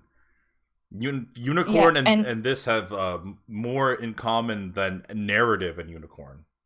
Even though narrative's meant to be like a direct continuation of Unicorn. Yes. Yeah. I feel like it's Who's obviously in charge of these things? I don't know. No, it was just obvious they didn't have the time nor the money to put in the effort. But the thing is, just because you don't have the time and effort, you could at least make a good story. Like the original Gundam and everything, it looks terrible because it's old as fuck. But its story is so compelling. I've seen plenty of compelling narratives and story arcs and stuff that were executed with very beginner art styles. There's sure, it's not as great to look at, but you can still enjoy the story. The thing is, this Gundam narrative looked like shit, and the story was shit. So it's like it touched on topics that I was a bit interested about. Like I was interested to find out what besides everyone dying. Granted, some people would have survived or used to live in Sydney or near Sydney. Like after the colony dropped, what happened to those people? Mm-hmm. We got to see a little bit of that because the protagonist and everything is from Australia, and I'm just like, that's cool. Everything else was just and that honestly feels like a really kind of important thing to focus on. Like you can't just brush off. On Australia, killed half the world's population. Yeah. Also, I love the fact that all of them are Australian, but none of them have an accent. Yes, it's upsetting. Not a one. I understand they grew up in a different country after the colony dropped, but it's just come on. So, there's Australian voice actors out there. There's many. It's just but so this movie they didn't have the Australian budget accent. to make the art pretty, and they didn't have the care to make the story good. So kind of just because we kind of went all over the place, and once again I want to just thank everyone who was here for this whole thing. I just wanted to say real quick the difference between this picture and which mind you, I actually remember this movie. In this movie Char isn't in it that often. He's actually getting ready for the Battle of Loom, which is what Origins kind of starts on. It shows you this image of one of the biggest battles that happened in the 1 Year War, and Char is getting ready to go out in his red mobile suit for the first time and make his name for himself as the Red Comet, where he takes down 5 battleships by himself. Essentially, he takes down 5 huge battleships by firing. Oh, that's another thing. Once again, I don't mean to interrupt, but that's another thing. Char is known for his battle prowess and speed on the battlefield. Tokyo Ghoul, the space pilot, however, is not a good fighter. He's not even fast. He's not even fast. Yeah, and he broke the biggest rule kind of within Gundam. It was hey, no fighting in the colonies, please. And he just throws it out the fucking window because it's no, these people have to die because I'm supposed to be evil. I'm edgy. I'm all edgy. If you want to have an edgy villain, you can still give them a point. There's nothing inherently wrong with a little bit of edge, but you can still have internal consistency on your character motivations. So I said it before and I'll say it again. It's this should have been a TV series, not a movie. Because for a movie it was short. Not a lot of Gundam movies go less than 2 hours. Mm-hmm. And this Gundam narrative was only an hour and a half. But the characters we would have been able to see these characters actually grow and develop if we had a bit more time with them. I want to emphasize real quick that Insane That's like Oddball and Gronzen are talking about G Gundam specifically. Yes, the kangaroo with boxing gloves. Yeah, That so was apparently there a is Gundam. so after Char's counterattack, there's this kind of like weird thing where they're like, well, not weird, but they were like, hey, Gundam is kind of a giant war drama, and kids don't want to watch giant war dramas. They want to watch, so they created things like G Gundam, in which, hey, it's like a mobile suit fighting tournament. And so, like, all the planets, or all the countries of the world have their representative. And a kangaroo with boxing gloves. Yes, but mind you, in G Gundam, they also emphasize the fact that the Earth has been destroyed by pollution and Gundam fights and shit, and they've created their own space colonies, except these space colonies are giant bubbles in space that are like Neo New York, Neo Japan, like Neo whatever. And like there's even one that has like a Statue of Liberty cannon. And it's weird because like when I look at Gundam, this is what I think of. I think of Char Aznable. I think of Zaku's, Kshatriya, like all these the Xeon boys, like the good shit. But when I think of there's other people who like, and it's not a knock against them. It's just it's a different kind of thing. Like G Gundam is about a fighting tournament. It's about martial artists inside of giant robots who like wear like rubber leather suits and fight one another, and like it's a whole thing. Don't ask. It's Okay. Sorry, I got like super distracted. I thought like 100% you guys were like bullshitting that there was literally a fucking Gundam that was just a giant kangaroo and it's legit. No, Oh it is the Gundam of your people, Nate. And there's also a Gundam that is apparently just a windmill. Yeah, and there's one that's piloted by a horse. A horse in a rubber suit. What am I looking at right now? Look, G Gundam went off the rails hard. Yeah. This sounds like they gave it to like a bunch of stoners to just throw shit at the wall, and that's what they came up with. Look, because that's the thing. Like after a I hate because it kind of looks cool. I'm not gonna lie. Well, no, it's Shonen Gundam. That's what it is. It's okay, that makes sense. It's a Gundam fighting tournament, and it is cool for what it's worth. They have like a lot of interesting ideas going on with it, and they also are trying to introduce the idea that hey, the world is still torn up through pollution and battles and all this shit. Like it's still not great, but they don't want to go into the war drama shit of Char literally taking a bazooka and blowing someone's body up to smithereens, or Char lying to someone just to kill them later. He does that a lot. Anyways, we're gonna stop talking about Gundam because we gotta stop talking about Gundam because we've been talking about Gundam for like an hour and a half. Can I just say, Lesbihime, you were correct either way. There's a horse lost in a mech suit or a horse loose in a mech suit. Either way, you're correct. I'm pretty sure that horse is scared and lost. Yeah, horses are prey animals. They're not supposed to be fighting in wars inside robot suits. Yeah. Either way, I'm sure he's a scared horse boy. Last thoughts on Gundam narrative before we move on. My last thoughts on this was honestly one of the bigger disappointments I've had this year.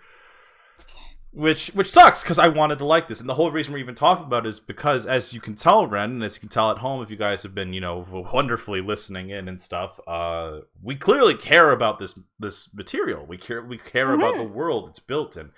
The world of Gundam is such an interesting tapestry of people from different places and nations, and over time, like something I absolutely adore with Gundam is when the original show came out, it definitely emphasized this idea that the Federation are the good guys and the Xeon are the bad guys. But over time, in different side stories and stuff, you get different ideas of what war is like. War isn't good. There is no real good guy and there is no real bad guy. So you can kind of say that like the first seasons where it's like the clear good and evil line, kind of like that, those events being filtered through the Federation's propaganda kind of thing. Oh yeah, some of my favorite art is just there was this Tumblr post I reblog that was just over the years people draw Xeon propaganda art, and I love it. I fucking love it. That being said, one of the things I absolutely hate with all of my heart is when people just say that like the Zeon are just Nazis. They're not Nazis. Gurren Zabi was a Nazi. The rest of Zeon are just regular folks who are trying to like not live with like as some Zeon put it, they don't want to be held down by gravity. By like the shackles of gravity. Like it makes sense to me. Like these are people who are just trying to live their lives and they feel that like their federation takes advantage of them, and as of 105 they're not wrong. Yeah, as of 105 fucking Universal Century, they're being taken advantage of always and forever. And I think that's the sad part of the Universal Century, is that no matter how far we go, no matter what we try to do, no matter what Maneva or any of these characters did, at the end of the day, Tomino already wrote it out that in 105, Zeon doesn't exist anymore. And honestly, that sounds like, I mean, that's a tragedy, and one that could be written very well and interestingly by people who are invested in the concept and who are competent writers who are given the time and resources required to execute the narrative. Well, the worst part is narrative was written by the same guy who wrote like Unicorn. And Unicorn's my favorite, and narrative is literally my least favorite. It is. Yeah. It sucks how much it contrasts. But anyways, we have spent too much time on Gundam narrative. We will go on to our main in giant parentheses. Our main topic tonight was going to be talking about character creation. Which is something that we can talk about with whether it's in MMOs, whether it's in Dungeons and Dragons, whether it's when you're writing. We wanted to talk about the concept of character creation. Now, we've kind of talked about the subject a little bit on the show, but we have very special, friends with us today, and all of us play Dungeons and Dragons. All of us write our own stories. All of us kind of do our own things. And at home, if you guys are in the comment section, if you guys have any questions whatsoever, go ahead and ask and stuff like that. But like for the most part, I kind of wanted to talk about, when we, as all of us have played in each other's campaigns or have seen us create our own characters, we have types that we stick to, obviously. We have biases towards certain character ideas and archetypes. So I wanted to know who wanted to kind of out themselves first. Yeah, and as Mitch has learned kind of recently, we also have different approaches, being overly detailed and micromanaging of certain characters' existence. Yeah. So, I'll just out myself first. I like them sad and edgy. But sad and edgy within reason. Within reason and with a purpose. I don't like edge for edge's sake. The character needs to have room to grow, and you tend to do that. I'm an adult. It can't be just be edge for edge's sake. Yeah, exactly. I enjoy edge. Look, my stupid goth ass. I love edgy bitches. Do not get me wrong. I love me an edgy bitch. That in mind, I can't just have Ebony Darkness Dementia Raven Way just fucking chilling out and me just be cool with her. We ain't gonna be cool. Sorry, sweetie. It's not gonna happen. But no, to just straight up out myself, there's obviously like things that I lean. Yes, we're pulling out of My Immortal reference. There's obviously like certain things I lean into pretty fucking heavily, and certain classes and like stereotypes that I'll lean into very heavy. I love me a good old-fashioned edgy warlock. Come at me, I love it. I know it's not for everybody, but I love me a Call of Cthulhu bitch. That in mind, I also just have a thing for soft characters. Just essentially bunnies personified. Mhm. I like them. They're great. I like them sad too. Mhm. I think that's a common thing that me and Nate share. We like them sad, and we like them pretty. Yeah. It's like, they're not sad and pretty and have a tragic backstory. I'm doing something wrong. Because,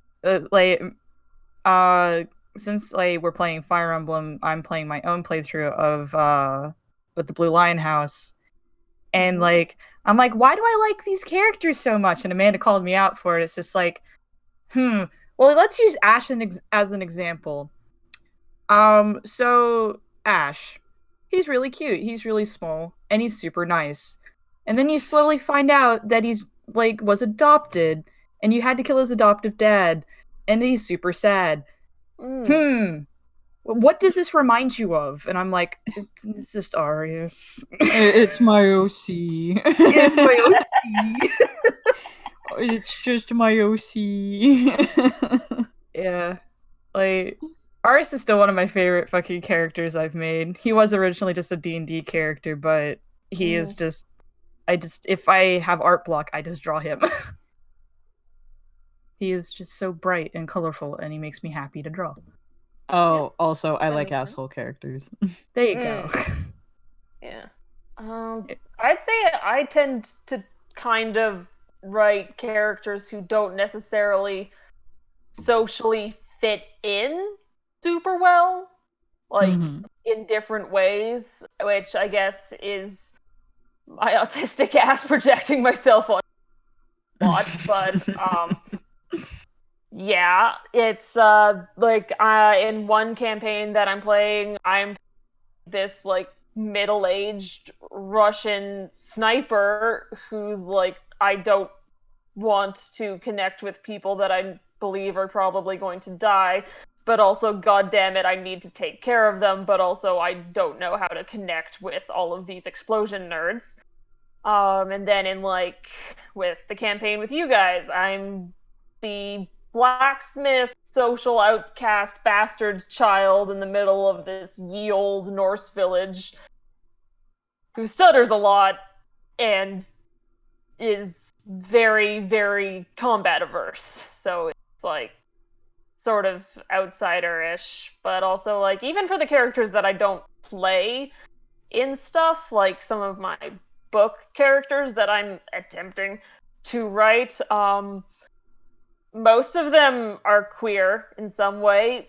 A good chunk of them are neurodivergent in some way. A lot of aren't white, despite living in very white dominant societies, and it's just sort of and then you get into the personality stuff and the way I write them. It's they all fit together, but they're only insiders in their own social groups in the context of the world they live in. They're very much outsiders, kind of a thing. You also go ham for details. Yes, I do. As Amanda has heard some of my artistic endeavors where I'll do things I'll have a 3-person portrait that's really, really large, and then I'll make sure the resolution's high enough that I can zoom in and do all of the links in the necklace chain or the jewelry chains on a character. Or I'll do a character that has rope braids that are really long and become part of the background, and it's actually a bunch of braids coiled around each other in the background, and I'll do all of the plates in it. And then I have to shade it after I do the line art. Mitch found out sort of I'll do minutia about if they're disabled, I'll go okay, so what are the details of this? How does it impact different stuff about them and how they interface with the world and stuff? So it's and then a thing I don't think I've told, but I'm sort of trying to Tolkien it and make my own language for the magic user people. Well, magic. I say magic. The thing is, I actually have a distinction between proper magic and the thing that is technically not magic, and the difference is that there's a third-party power source for magic, and a bunch of other people can do a lot of weird shit, but it can't be called magic because they're using their darn energy to do it. Oh, okay. So like the difference between like a sorcerer and a warlock. More like between a wizard and sorcerers have their internal one too. Yeah, it's interesting. It's very weird, and last time I counted, I had about 80 characters, and that was 5 years ago. I've added since then. Jeez. And yes, I go into the same level of detail for all of them eventually. Oh my god. I had a character that started out as like the side character to a side character, where their only details were that they had purple hair and that they were ace. She now has like life goals and interests and a job and a bunch of children that she was like, no, I'm your and social connections and shit, and I'm just like, this character wasn't meant to be anything, but they are now. Congratulations, you're here. You get to be a person. Congrats, you're a thing now. Yeah, I do that a lot. Very fair. Mitch, did you want to go into how you make characters? Oh, that's easy. I just do it. Yeah, I just do the thing. No, I always find that when writing characters, it's a process that has been carefully honed. No, I just have been doing it for so long that it feels like I don't know, maybe it sounds weird, but like, especially because I come from a DM's perspective a lot of the times, or just like from a storyteller's perspective, I create a scenario and then I try to fill the scenario and world with characters that I think would be interesting to get the most out of it. As you can tell from the last hour and a half, we really love characters here on the show. We really like character development. We like world building. We enjoy meaningful pacing and ideas. And so every now and then I'll make some silly gimmick, or maybe not silly, but I'll give them some sort of distinctive bit that, like, in my mind, like, works as something that's interesting. So, for example, I wrote 2 characters for what we're doing on Saturdays, and these 2 characters, I wanted them to be polar opposites.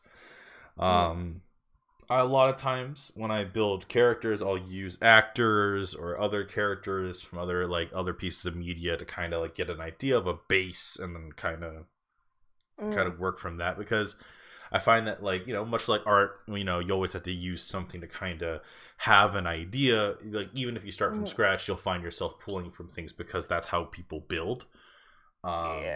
We build with shapes and other familiar constructs, and then we kind of go from there.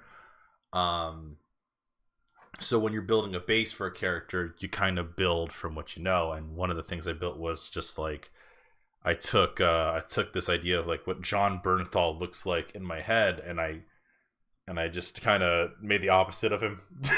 So like, and then I made those 2 characters. Like then I gave them character traits that I thought would complement each other. I, you know, went through like what I think that their dynamic is. Sometimes when I'm making characters, I'll run them through scenarios to see how they would react to like different things that are happening, and that's how I do like play tests and stuff with them to see, like, you know, how would this character interact with these characters? How do they see the world? What is their perspective? I also write down dumb little things like what their favorite foods are, what like what kind of TV shows or dramas they would like, what kind of, you know, like basic shit. Because Nico, I mean, my big John Berthal guy, his favorite meal is like potato chips and meatball subs, because I thought that was the most like immature thing I could think of in terms of like a meal that someone would buy. And then like his daughter enjoys something like similar in the sense of like the sauce, but like, you know, like spaghetti with Parmesan. And you know, I liked the idea. It's similar, but it's also radically different in terms of like what exactly they're consuming. I like to imagine that Nico's like, you know what? I love me a good old Star Wars, but I also really like Mike and Molly. That's just who he is as a character. Mike and Molly. I love Mike and Molly. I don't know what that is, but to summarize it real fast, it's just two overweight people falling in love. Yeah. okay. Yeah. And it's a sitcom. Yeah. Okay. I find that like when writing characters, a lot of times it's trying to find what you want, what you think will be interesting in your world, what will make you feel maybe not challenged. Challenged isn't the right word, but like they have to feel like they live there. You know, Nico to me feels like he lives in that world. He's a little outlandish in some respects, but that it fits for what he is and who he is and the history I wrote for him. Elle feels like she belongs in that world. Like she feels like, you know, like these characters live in this scenario, and like I can see it. It's when characters, to me, when you're writing, if you want to make a character, if you're doing D&D, or if you want to make your character interesting, try to make them feel like they belong in that world. Like for players, it's kind of harder because essentially you're at the DM's discretion, so you have to kind of get a feel before you can really make your developments and stuff like that. For example, I finally started playing. I finally started playing some D&D, and I play a character named Motani, who is this small Moogle, who casts like dark magic status ailments and stuff like that. And one of the things that I really have come to learn is in my original draft of the character, this idea, he was this, you know, he was bought as almost like a pet from like these richer folks. When the day came when, you know, freedom fighters came in and stuff like that, he obtained his freedom, but he never got over the scars and stuff like that. Not physical scars, but the emotional scars, you know. Being treated less than human, despite having, you know, autonomy and having like that fucking, you know, having a sense of self. And so to him, he equates money as this idea of power. You know, he was bought by someone who was rich, so he views money in such a high esteem. So he's always trying to find ways to obtain more money, and he's always trying to. He's very greedy. That character didn't work out because, as it turns out, the rest of the party is kind of chaotic in their own way. And so I rewrote Motani to still have that backstory and still have it, but like he's developed since then. So while through the sessions, the idea was like, oh, he's going to, you know, develop naturally and do all this stuff. I rewrote it so that he already kind of went through a little bit of it. He's still getting over some of it because, unfortunately, if I ran with my original build, the way that players interact with my character, because he's so small, they degrade him a lot. They degrade Motani like a shit ton just because he's a Moogle, and like they don't take him seriously. And so like if I were to keep the original build, I would have killed one of my party members by now. But instead, I had to kind of rewrite it because I'm like, fuck this, especially because it's someone's first campaign, and I don't want to mess with that. I don't want to give them a bad time. So I rewrote Motani, and now he's more of the dad character, where he's the one who keeps track of the finances. He's the one who tries to organize what we're doing next. He's trying to keep track of everyone because we have a person who's literally a pyromaniac on the team. And maybe not a pyromaniac in the traditional sense, but they like fire. We have another party member who is very rude, alcoholic, and so it's trying to balance that stuff out and trying to keep, like, you know, you don't want to be, like, you already have too many chaotic agents in your party, so you're trying to kind of get a semblance of order and structure, because you also don't want, you know, the party to fall under stupid circumstances like infighting and shit like that. So you sometimes, when you're building characters, especially for a story that constantly evolves and is being written by other people, and, you know, when it comes to campaigns and stuff, sometimes you have to concede a little. You have to give a little, because otherwise as a unit, as a group, you're not going to advance. You're not going to do anything further. And sometimes there's developments that happen with your characters that you weren't even expecting. A lot of times when I'm writing, I have this idea of what I want at the end. And as I'm writing my scenarios and as I'm writing my stories, I find that like the end changes. The ending, the goal point changes. The characters have developed in ways I wasn't expecting in terms of maybe like my own sense of pacing, or maybe it's players if it's Dungeons and Dragons. It's something in which like you always have to be kind of aware of it. You always have to be kind of aware of this idea that like, hey, if things change or if these characters don't act this way anymore, what am I gonna do? Then yeah, you have to go along with it, because you can't just pigeonhole them into being the same thing again, because you gave them a character arc where they're not doing that kind of thing anymore. And if you did make them do it, it would be very out of character, and everybody would just sort of look at you and go, "What? Yeah. Why?" And like these are just, and mind you, and I need to emphasize this because I just read Oceano's comments. This is not like my way of doing things. Isn't like the fucking end all, or what anyone here on this panel says isn't the end all. Everyone has their own process. Everyone has their own process, and everyone has their own ideas of what they want to do and how they go through it and how they come up with their own shit, you know. Like some people when they like I always use the cooking example. Some people when they cook they measure everything out. Some people when they cook they don't. Some people... and honestly, even internally, the way I make different characters isn't always the same. Some things I spend a lot of time thinking about, like the implications, like how does this impact the character and what would this do in their relations to other people.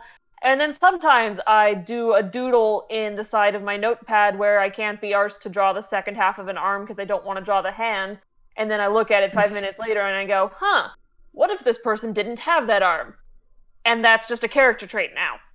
That they have a prosthetic. And I'm like, okay, well, what's the implications of that? Like, later I go, what's the implications of that? And I'm like, oh, I'd put this person in, like, a techie position. Maybe they do, like, robotics. And then that set off a whole different chain of events where now this person, you know, develops AIs and robots and shit. And it's like, that happened because I happened to make a doodle one day.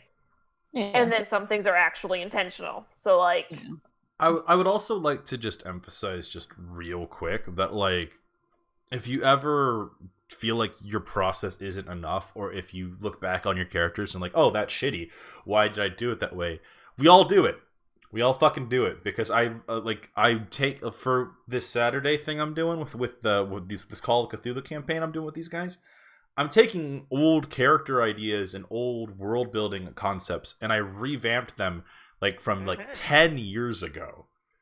So like these were things. They're pretty spoopy. Oh yeah, well that's the goal, because apparently whether I'm not sure if you guys ever heard of the manga Run to DMC. Or just DMC, where it's the idea that this guy who wanted to, like, he's a musician and he wants to play like Swedish like pop, and he's like, you know how Swedish pop goes, where it's like, oh, there's all the flowers and your smile is so lovely, like, you know, something like that. But then like as a way to pay the bills, he goes into this like death metal band, and he's this he's this character. I think his name is like Kruger or something like that. But he looks like Gene Simmons from Kiss. And what sucks about his life is that he the more he plays in his side band, the more popular and awesome they become. The less he can do with the thing he actually wants to do. Well, yeah, because he has an opportunity to like play in front of like a big Swedish pop like singer. And he sings a song, and he's just like, that's kind of bad, isn't it? And like he goes into a real depression about it, and then he uses that depression to power his next heavy metal rock album. And he has this really cool realization that hey, it's not about whether or not I make it or not. In my original goal, life changes. Life's goals change. And I'm still playing music. I'm still, you know, these people are still inspired by what I do. You know, maybe I should just take this gift that I have and you know and just take it for what it's worth. and there's a really solid live action movie for this. If you have not seen DMC, definitely check it out. Detroit Metal City. It is so good. It is so like solid. Thank you for saying what that actually stood for, because when people say DMC, I think Devil May Cry. Yeah, the night has come, and so have I.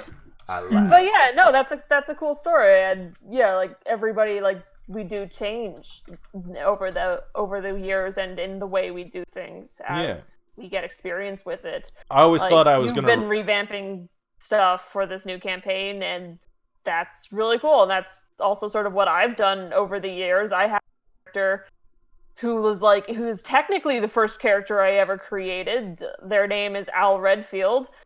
That is not originally what their name was.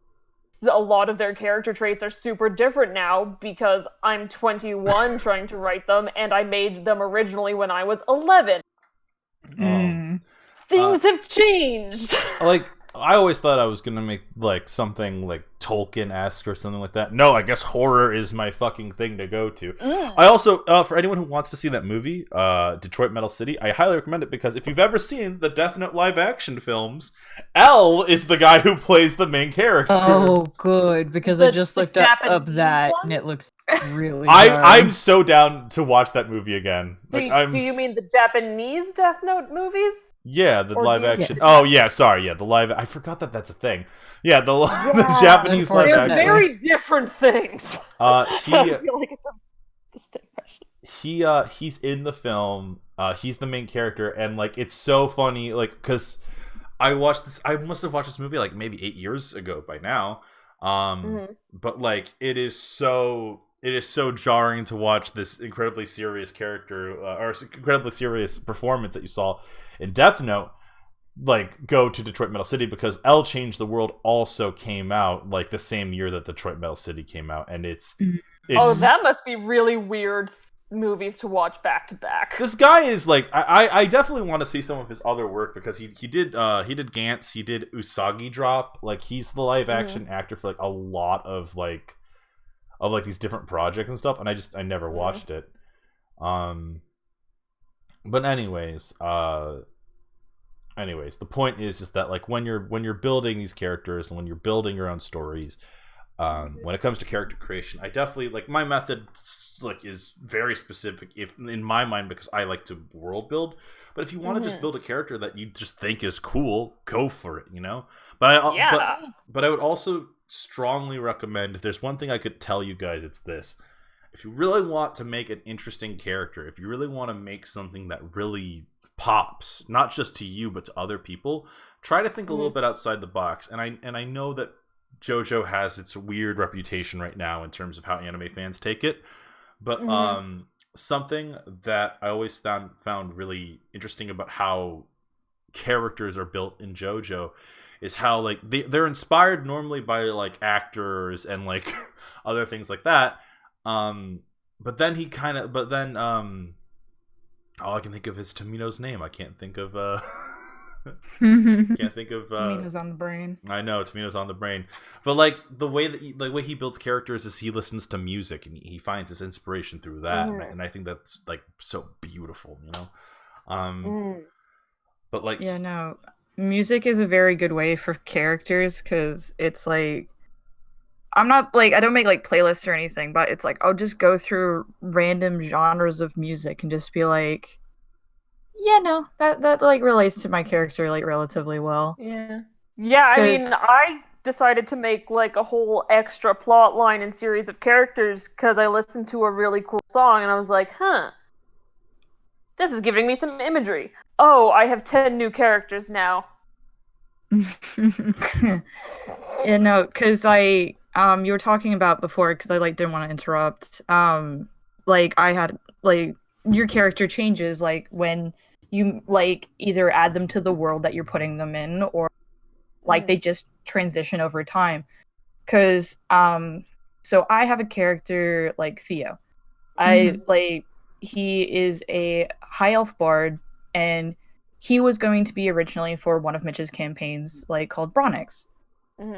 And so, like, how like I was originally playing it out before I like even mentioned anything to Mitch, because at this point in time, Mitch and I weren't as close as friends. But no, like his original character, he was going to be a resident from Bronix, because Bronix, a little bit of context, is kind of like 1920s, but with also magic, basically. And so like Theo was a very like when he was like first in development, he was a very sad, dark character. He was like he had a tragic backstory, like because and once again, sad boys. Yeah. And Theo's character kind of like his backstory got like darker and darker because at the point in time that I was making him, like, I was dealing with a lot of stuff at the same time. So it's like, as shitty as it is, it's like I didn't lash out at a person, I lashed out at a character I was making. So like this character came from like there's a reason this character is a fucking asshole to everyone. There's an like and because that I get very invested in my characters, especially for D&D, and I've gotten a lot better at like acting them out because I struggled with that when I first started playing D&D, but I'm getting better at it. But no, Theo was this person like he didn't trust anyone, like he only used people for like his own like advantage. He was very like if money was involved, he was interested immediately. Like he was a very like ride or die bitch, and like is the best way to describe him when I first made him. And then he changed so goddamn fast when I was going to be a part of Bronix, and then like there were already two people that wanted to be a resident. So I'm like, okay, so I'm going to be a person coming into Bronix. Theo doesn't work for that though. So that's when I created Arius. And so Arius is again a super sad character as well. It's like he like got orphaned, his dad died, and his mom didn't want him. And so I'm like, I want this character to be a bit more like happy, upbeat character. Because I think that'll be fun. I want a bubbly character. I think that'll be fun. And so I made it that Theo found him and adopted him. Theo is now like drastically changed from this ride or die bitch to be like, you touch my son, I will stab you. It's just like he just went full dad. He went full dad, and like I played him in a different campaign after like all of that happened. And he's just, like there's this scene of like father and son like reuniting, and like literally I'm just like Theo is crying right now. It's like this character that would not show his emotions to like any other human being. It's like just any other person is just like sobbing right now in the corner. That's good development. Oh yeah, like just like that's the thing. It's like I didn't expect that to happen whatsoever. It just happened, and like I love both of these characters. Because I put a lot of myself into these characters, because Theo is the stuff I was dealing with at the time, and then it's like Arius was like the more optimistic and the positive things that were happening, and it's like this transition of like things get better. Yeah. And that's why I love these two characters. But with characters that I make now for campaigns, because it's like I have learned from my past mistakes of because I made a character that was too plain. Like I didn't really give him motivation, I didn't really give him anything, and like even though I got given all these opportunities, like all these really cool powers and everything, I was not attached to this character ever, because like at all, because it's just like I made him such a blank slate that he doesn't feel like my character anymore. And so it's like so I've learned from my mistakes of like with D&D campaigns, I try to make characters that it's like I want them to be invested in the universe that they're in. Yeah. So like we have like the Norse campaign, and I made Bjorn. Bjorn is like one of my favorite characters to play. He's a fun dude to have on the squad too. He like I'm a relatively like passive person. Like it's very rare that I get like angry, but it's like I have a bad habit from my dad that it's like I bottle my anger. So playing Bjorn, I'm able to like let that anger out, and it's really funny. It's like because I get very invested in my characters now, and like I get very emotional. Like Mitch makes me cry so goddamn often in D&D. It hurts. Maybe put context behind that. Okay, Mitch is just very good at storytelling, and it's upsetting. Yeah. Yes, it's not the good like kind of Mitch crying, bullies not... me. No, Mitch does not bully me. He like literally. So Bjorn didn't have a backstory at all because I didn't really know enough about the world that I didn't know really how to make one.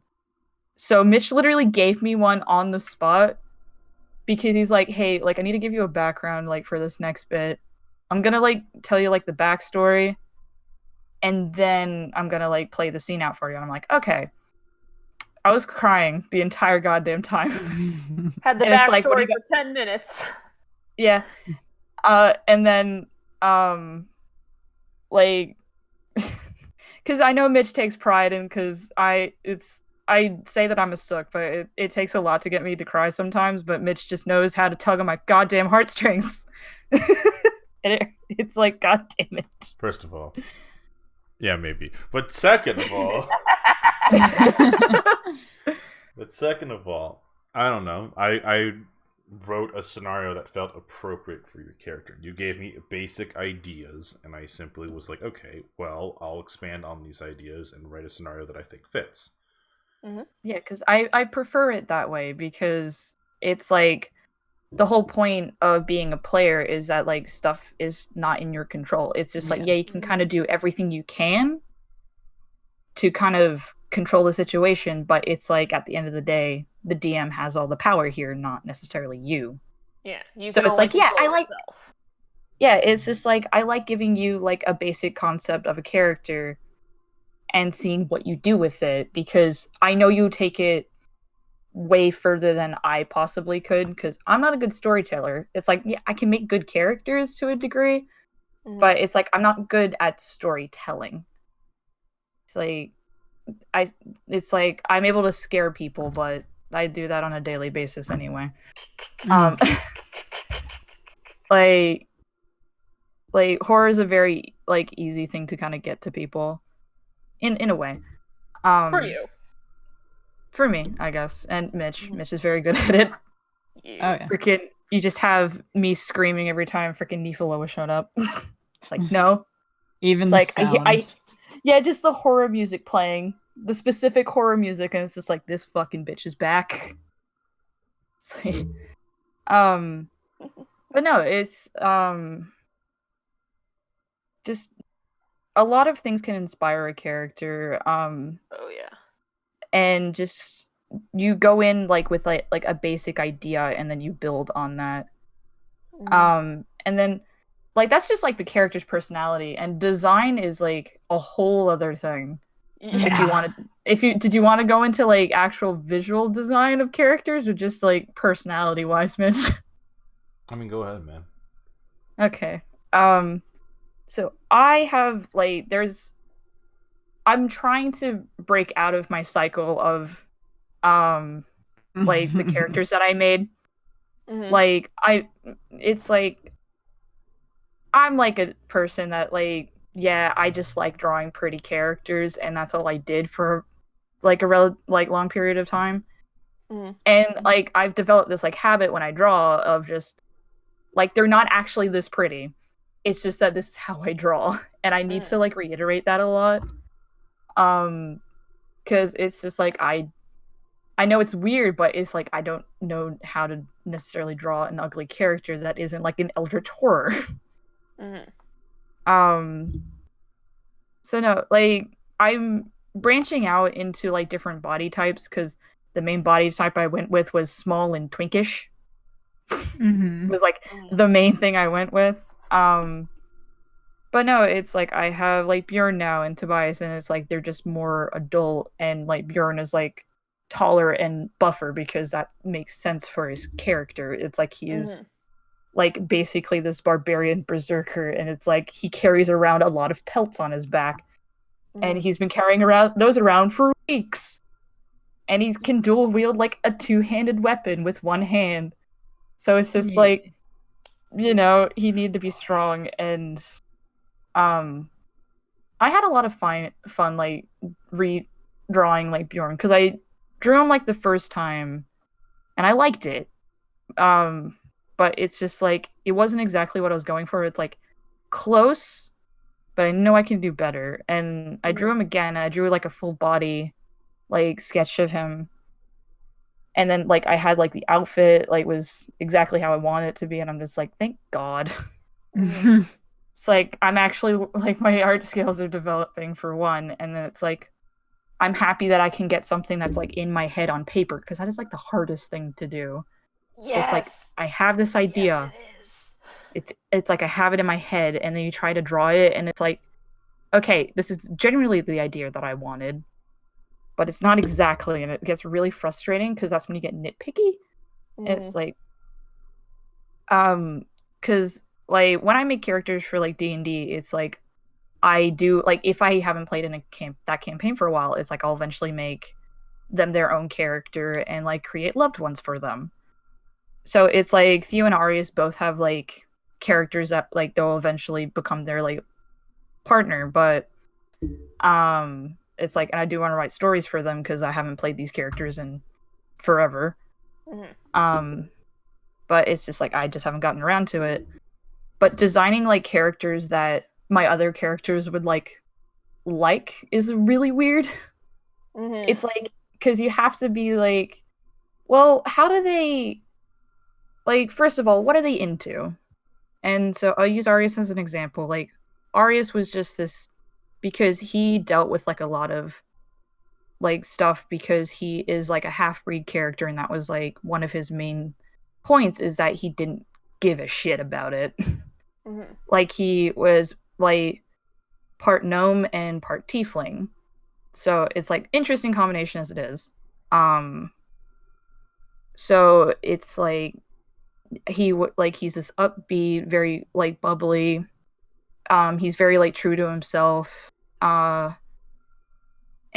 like within the campaign he was just wanted to fight what was right, and what he thought was right, and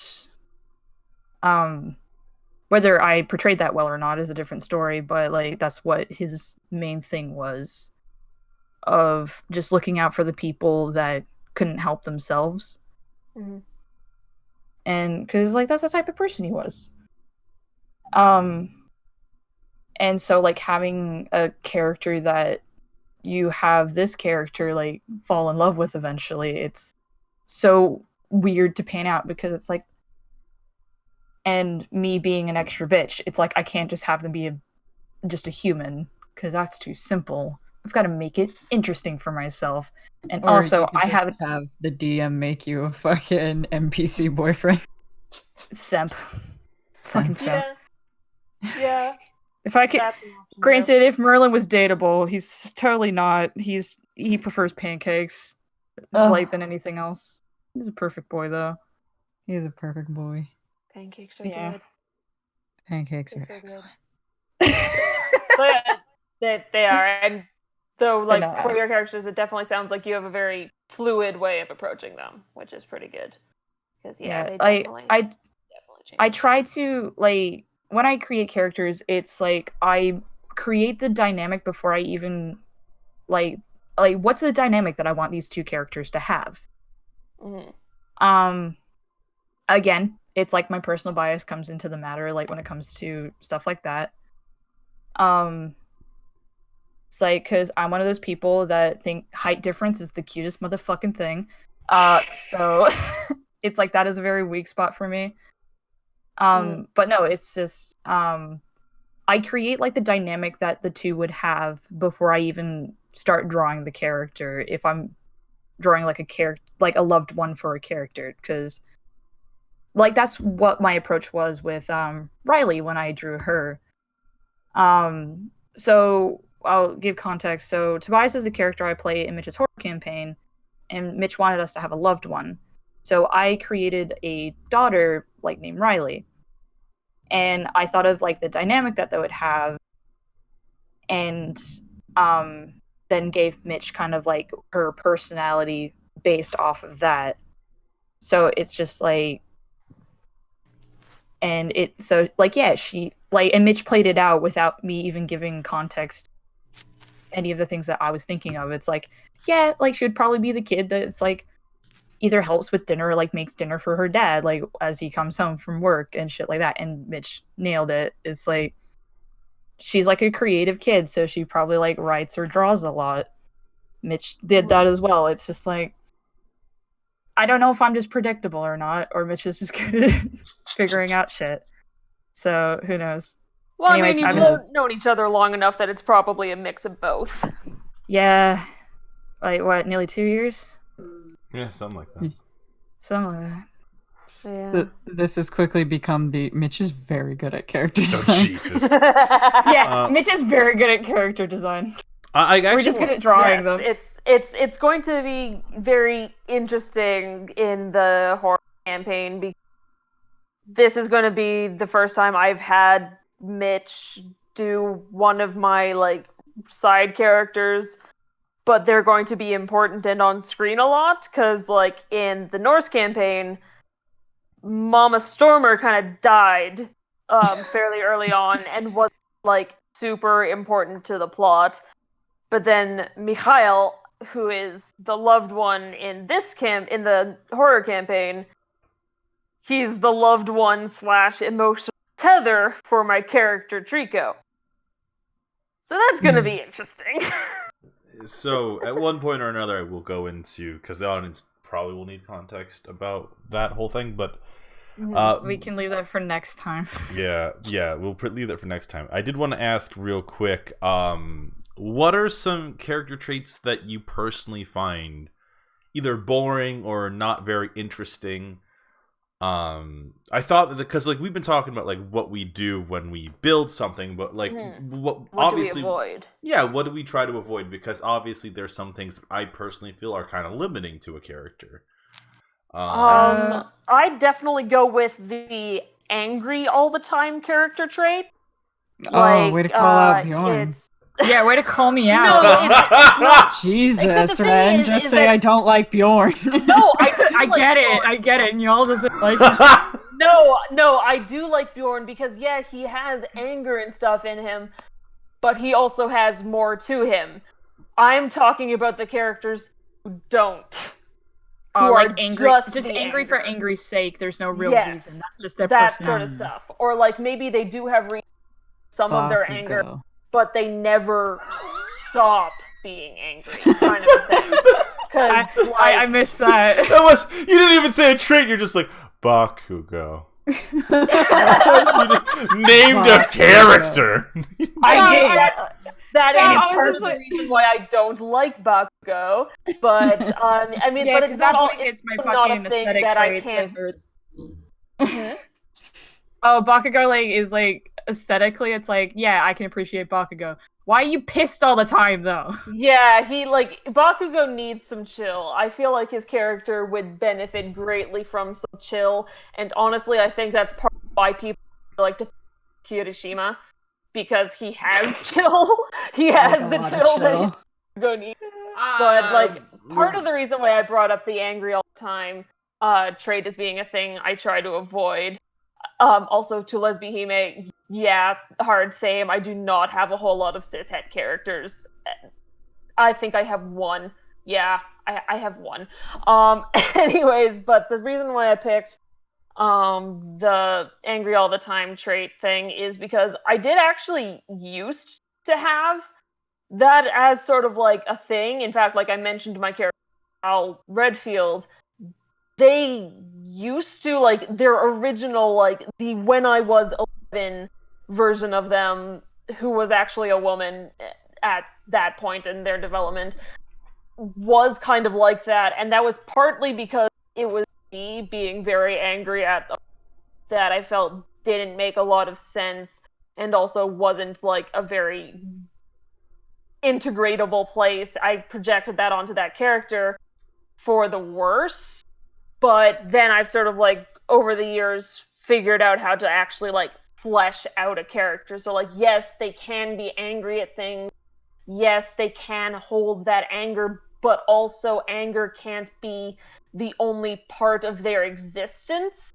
And if it is, this is a character that I feel needs to burn out at some point in the plot. Like, you can do this, but this character is going to self-destruct at some point, and if they don't, then it just becomes very annoying to just have them keep on like that and just not stop. But I don't know. That's just sort of like me. I hate crybabies. I Just straight up, I hate crybabies who fucking are just like, I don't know what to do. I can't do anything. I'm the best. I hate Amuro. Amuro. No, so I hate the crybaby who thinks highly of themselves. I would here's the thing. I want to go to attraction real quick with what Ren just said. I find that when I write characters, attraction is something that unless I find it super important, I won't like write anything specific. It's whatever the viewer wants at that point. Like, I don't really give a shit, and it's mainly because I personally don't give a shit. Fair. So like a lot of times I'll write a character and like unless it has something very specific with like how they approach things. Like, for example, I wrote a character named Captain Blackheart. He was this NPC, and to me, he was the most romanticized like fantasy. Like, you'd see him on like fantasy romance novels like Fabio. And I like that level of just overdoing it, where it's just like he's like a caricature. But like I feel like when you write characters, like unless it's specific, unless it's like part of the plot of the story, like I find that like attraction's not something that I like to use to define my characters. It's not something it's not a character trait that I write. I never use it as like being, and like the onus of the character is that they are blank, but I do tend to include that as a trait that they have. It's not that I'm very not calling you rarely out. the most important. I'm not. Oh no, I'm not saying you are. I'm just Yeah. sorry if I didn't get that properly in my tone. No, you're fine. Yeah, I was just sort of like, because like and maybe it's because I spent a lot of time trying to figure it the fuck out for myself. It's just sort of a thing that I do for a lot of the characters, even if it's never going to be relevant for the, even if it's like never going to be a thing I explicitly inform my audience of. I know this about them because that's part of it's a part of them. Even if it's never going to be like earth-shatteringly, this changes everything. It's a part of them. It's kind of like, it's like having a favorite meal. It's like enjoying a genre of music. It's a part of you. And maybe it comes up, maybe it doesn't, but it's still there no matter what. If that makes sense. Yeah, I think I have like the opposite issue in which my characters don't care. I almost wonder if it's almost a reflection of the preferences that we as the creator have, you know. Yeah, I think it is, honestly. But the trait that I just kind of wanted to get out there, the trait that I find so overly done is too much complexity. A character that is too complex really has no wiggle room to grow or develop. They're characters in which part of the appeal of writing, especially main characters, is this idea that they have to be relatable. And so I find overtly complex characters to be a bit much. So, like, for example, I used to not to call a very specific friend. Many years ago, me and Josh used to write characters. We would work on a story together, and one of the things that I kind of hate about the way me and him wrote those characters is we kind of wrote them a little bit too complex. In other words, we had like each one had like, you know, we would write down like, you know, there's nothing wrong with writing down like hair color, eye color, you know, certain traits, certain things like that. But when you start making a character like a little bit unbelievable, that's when I feel like it becomes like there's some disconnect, at least for me.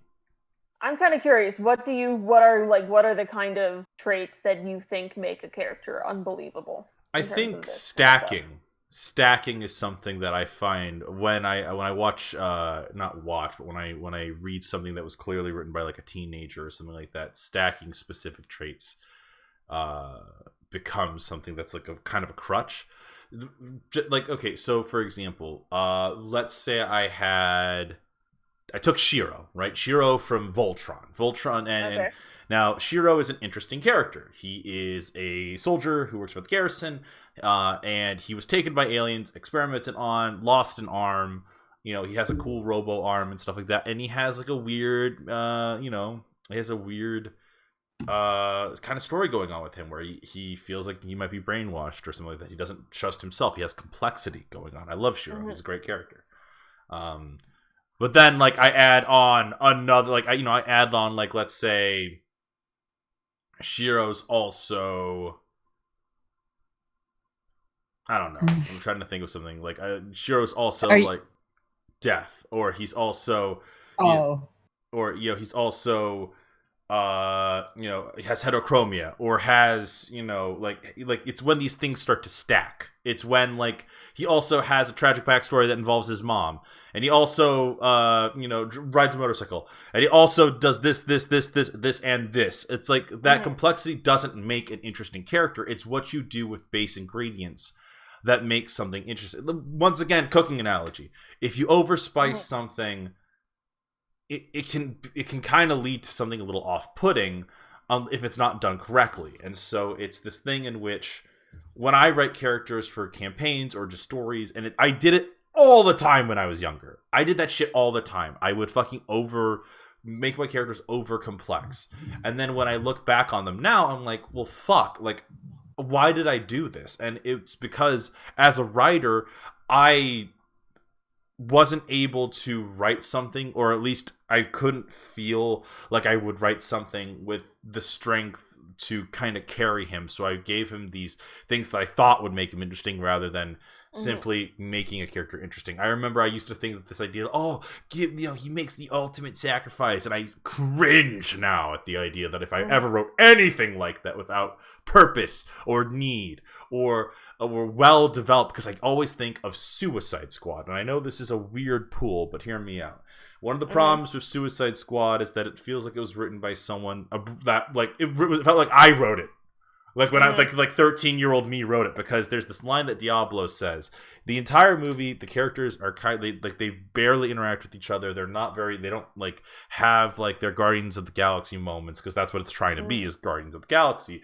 But Diablo, this character that has pyromaniac abilities, clearly feels like he has like this weird, like, he hates his powers because it essentially killed his own like wife and children and stuff like that. He does his family, and he realizes that, like, he's trying to go on this road to redemption, and then at the very end of the movie, he's like, I'll end it because, I'm willing to do this because you guys are my new family, and it's the most unearned fucking thing I could possibly because they haven't actually bonded in any way. They didn't bond. It's not very well written, and that's kind of this thing where it's like they gave him tattoos, they stacked him pyro abilities.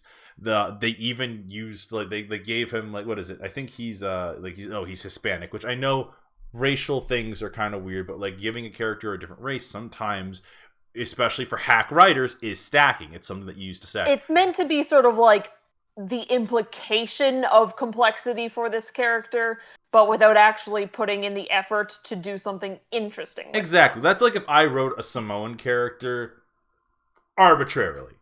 Like, it's like, what's his defining trait? Oh, he's Samoan. It's like, that's bullshit. Like, yeah, I did it because I'm Samoan, but like, that doesn't matter. So like, they made him, they tried to make him like different culturally. They tried to they gave him like tattoos. They stacked all these traits because they thought that's what would make him interesting. And on paper, he is interesting. I like those things about him, but they didn't implement him well. They didn't have him go through it. They didn't earn it. And so it's very obvious that the writers stacked those traits thinking that was going to be like, well, that makes up for it. That's what makes him unique. And that's not what makes people unique.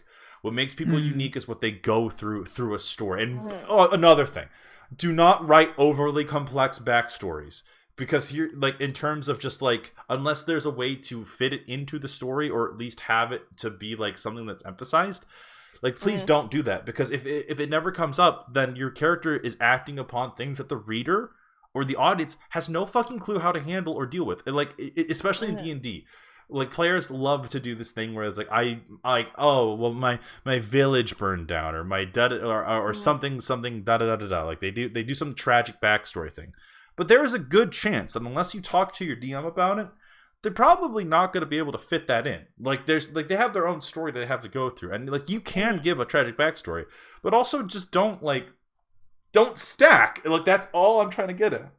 Or like, you can have that be in your head, but like, you can have traits that like exist in the background, but unless they're going to be actively relevant, you don't need to bring it up constantly. Like, unless it's going to actually do something for your story or for your scenario. Like I said, like, I have plenty of traits for my characters where, like, yeah, that's a thing, but it doesn't come up. But because it doesn't come up, I'm not going to bring it up in the story. Like, your character can have a backstory in your head, but unless it's going to be relevant to what's going on, you don't need to just do exposition about it. Like, you don't need to exposit that backstory in a narrative and setting that don't have anything to do with it. I will make you an example. I'll make you an example, okay? Let's say a player comes up to you, or like, let's say you want to write a character with an eye patch, right? Now, eye patches are normally it's a weird thing to think about, right? But when you see a character with an eye patch, you say, hey, that guy has experience. Like, you somewhere in your mind, you're like, that's a wound, that's damage, that means something, that shows experience, right? Yeah. And like, you think of Solid Snake, you think of fucking like Sagat, you think of like, you know, pirates and shit. Like an eye patch shows some level of experience. And I would argue this: never make your character start off with an eye patch. Talk to your DM. Give them something over the course where it happens. Show, don't tell. That's my whole thing. Like if you want your character to end up a certain way, have it happen. Like, if you want your character to have like blindness or lose an arm, or to have something like that like something that would like halt your character, it is way more and especially it is more important in Dungeons and Dragons and Call of Cthulhu and role playing when your character goes through it, because you as a player are also going through it too. You are, because all of a sudden, let's say you lost your vision. All of a sudden, you can't make perception checks. You're getting frustrated because all your attacks have to roll with like triple disadvantage and shit like that. Like, you have to go through it too. You're getting frustrated. You're in your character's shoes. You feel it. If you start off that way, I don't feel like you get the same level of understanding. And it's something that always bothered me, because I hate when players want like something like an eye patch, but they're like, well, I've had the eye patch forever, so you know, maybe don't give me disadvantage on perception and shit. I'm like, that's not how this works. Like, you have to be able to understand that what that character. It's not just an aesthetic. It physically impacts your character, and that's a whole and like, sure, they've adjusted, but they still don't have depth perception. So that's going to alter things, like dodging, like something like that. They can't actually tell how far that object is from them. Like these are things that, like, all my point is just, please don't stack. Like, don't, like, it's okay to have a couple interesting things, especially when you start off. And it's only, I think the only reason I'm so harsh on that is because I did it. And I consider myself a fucking hack. Please don't fucking, don't stack like that. I have a question. You said you'll make me an example. Was that like you were going to an example, or you were intending to use something I did as an example? What? You, like, when you started it off, you said, I'll make... never mind, it was a phrasing thing. I said I'll give you an example. I didn't say I'm gonna... Okay. Yeah, I'm gonna make you an example! No. I heard the word make. Maybe I misheard that. Sometimes language processing goes No, you're fine. You're fine. I was actually referencing something completely different. Okay. But like, the thing is, it's just like, I feel like, especially in like role-playing scenarios and stuff like that, you always want to be able to kind of experience that alongside your character in writing it too. Like in The Walking Dead, I know this is a weird pool comics. So in The Walking Dead, Rick loses a hand, and as a reader, you understand, hey, any form of damage like that is almost like life ending in this world, right? And so you watch him struggle with it. You see him go through it. You see him kind of like there is a weird lull. You understand that like there's like something wrong. There's like, and you're unsure. It changes your abilities in the field. It changes what kind of weapons you have the wield. You automatically do anything that requires two hands to do, which means you need to learn how to work around it. In like whether that's you develop some sort of like buddy system where there's somebody on hand, or if you figure out how to get like an adaptive device or something that you keep on you to help yourself out if you don't have that option to have somebody on hand to help you out with stuff. But it's going to take you some time to figure out your system. Right. You're not just going to like, oh, I have a nat 20 on intuition, so therefore I know how to do everything. Yeah. These things take time, and it's adaptation. But that's... I'll get off my fucking soapbox. So just remember, guys, don't stack. Don't stack. And also, please don't use a character. It's not that you can't give your characters traits, but you can't give them a bunch of traits that are meant to be shorthand for why they're interesting. Kind of a thing. Like, you do still need to write a character. Not just a brown bag of aesthetics. I'm an or especially when like you building Dungeons and Dragons characters and people pick like the out there races and stuff like that. They pick an out there race and then they also pick an out there class, like a homebrews and stuff like that. Like it's I don't know. I just feel like those characters don't.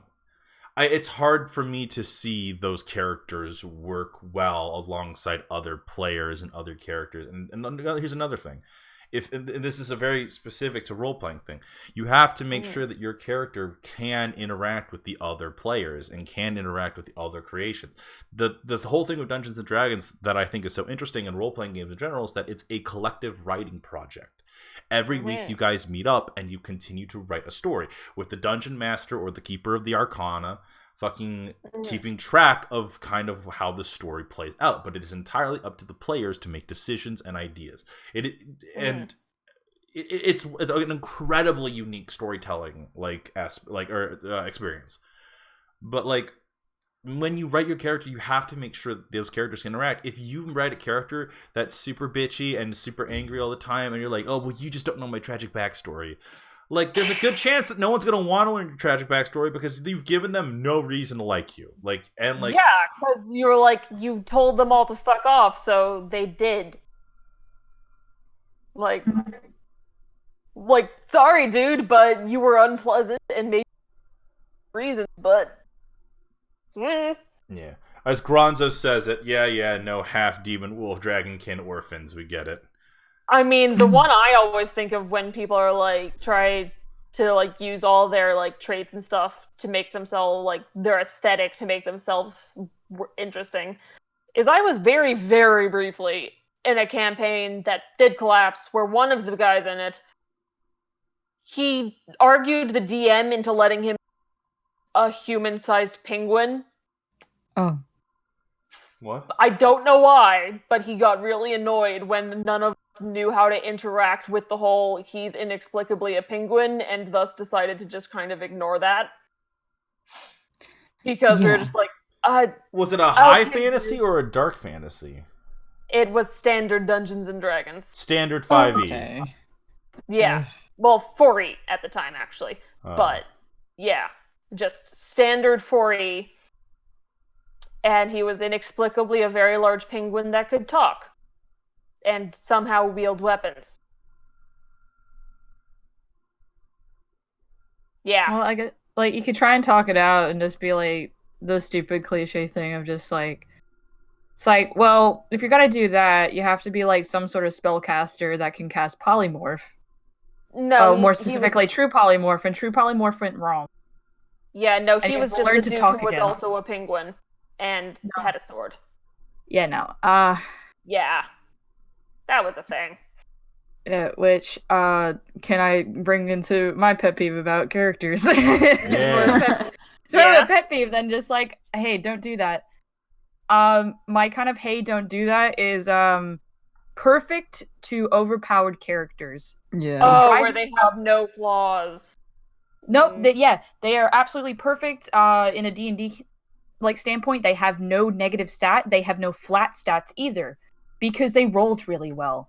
And don't get me wrong, it's just like I won't say names, but it's like I'll use an example of the people that I'm playing with, like because like it physically. Like actually going to sessions, because we do all this online because I live in Australia.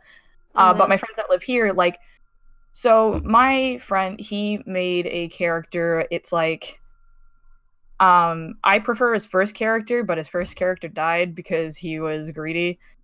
And the deck many things was involved. No surprise. Anyway, not the point. So he's made this new character, Strexus. And so Strexus is a like I can't remember the exact name of the race, but he's like an angel sorcerer. Of course he is. Yeah. But because he's sorcerer, you can have a draconic bloodline. So like he is a draconic sorcerer with it, like, who is also an angel. Yep. Again, the deck of many things came into play again, and so he has sorcerer abilities. But then he also, like with the deck of many things, like my DM changed like a lot of the cards, so they all do a bunch of different stuff. So with the one that he pulled, a god like that night basically like talked to him whilst he was asleep, and it's just like, hey, and it's like asked him a bunch of questions, and like he basically said the right answers.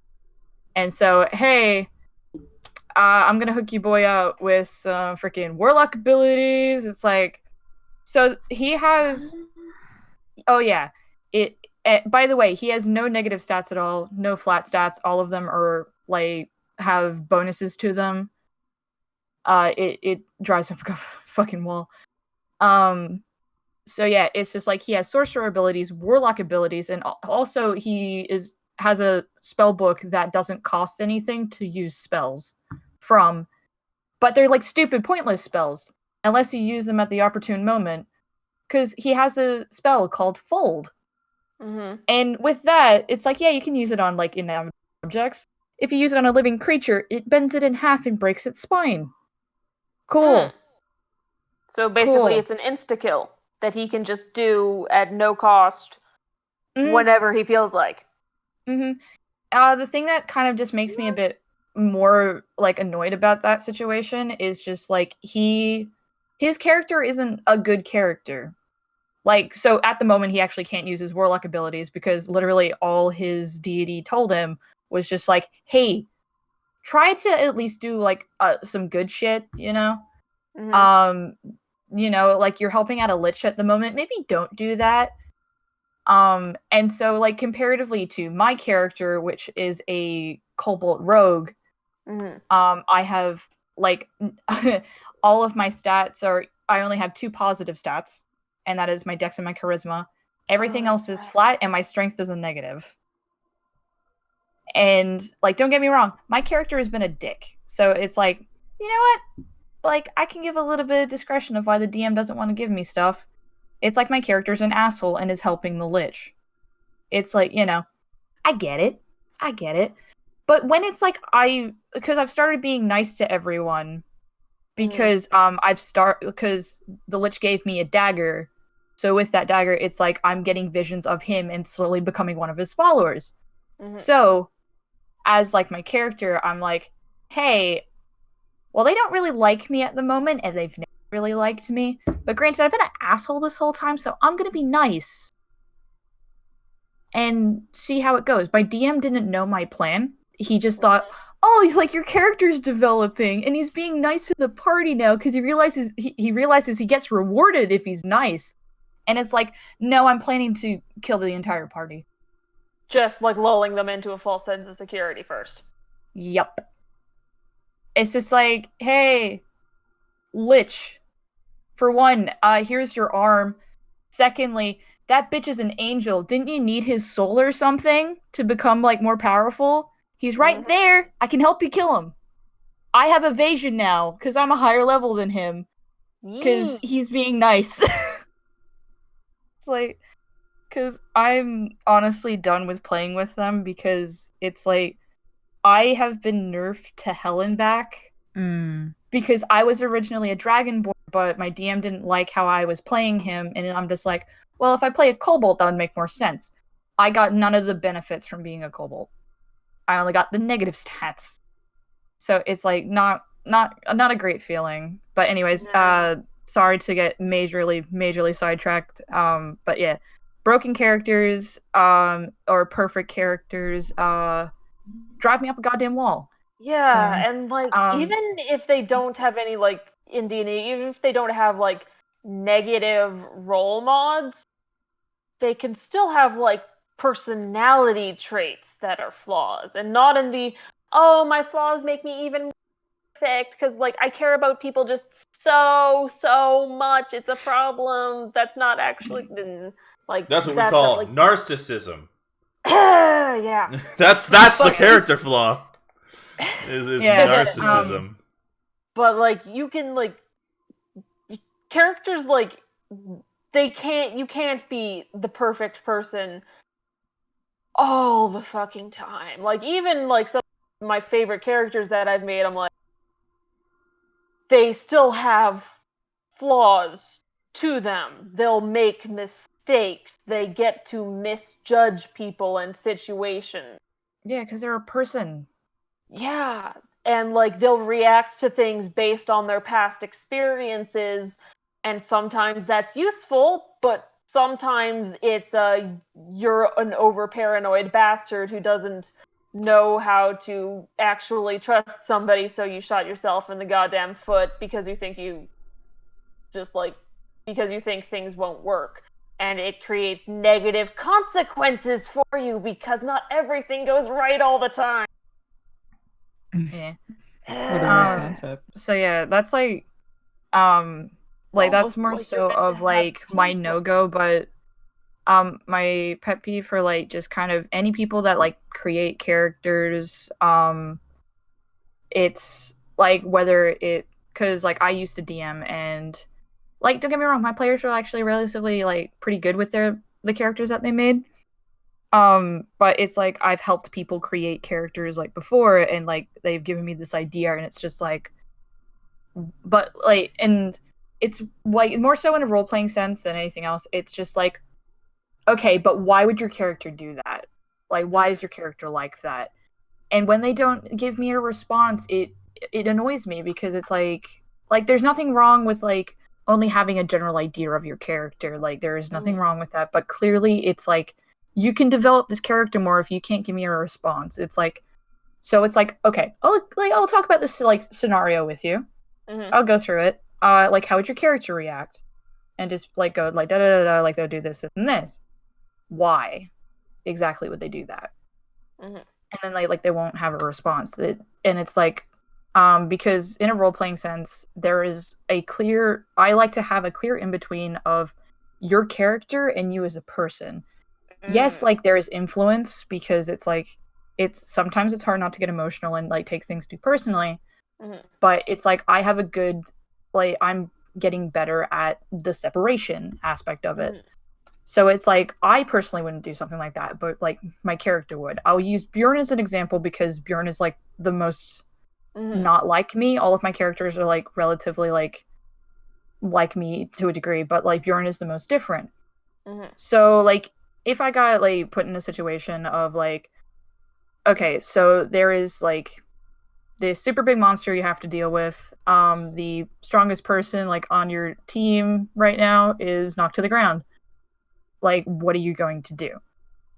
So it's like, yeah, myself as a person, it's just like I would distract the beast and then like try to deter them away so someone else can help the other guy. Like that would be my tactic. Bjorn though, he'd just be like, oh, I'm gonna smash this motherfucker into the ground is what I'm doing.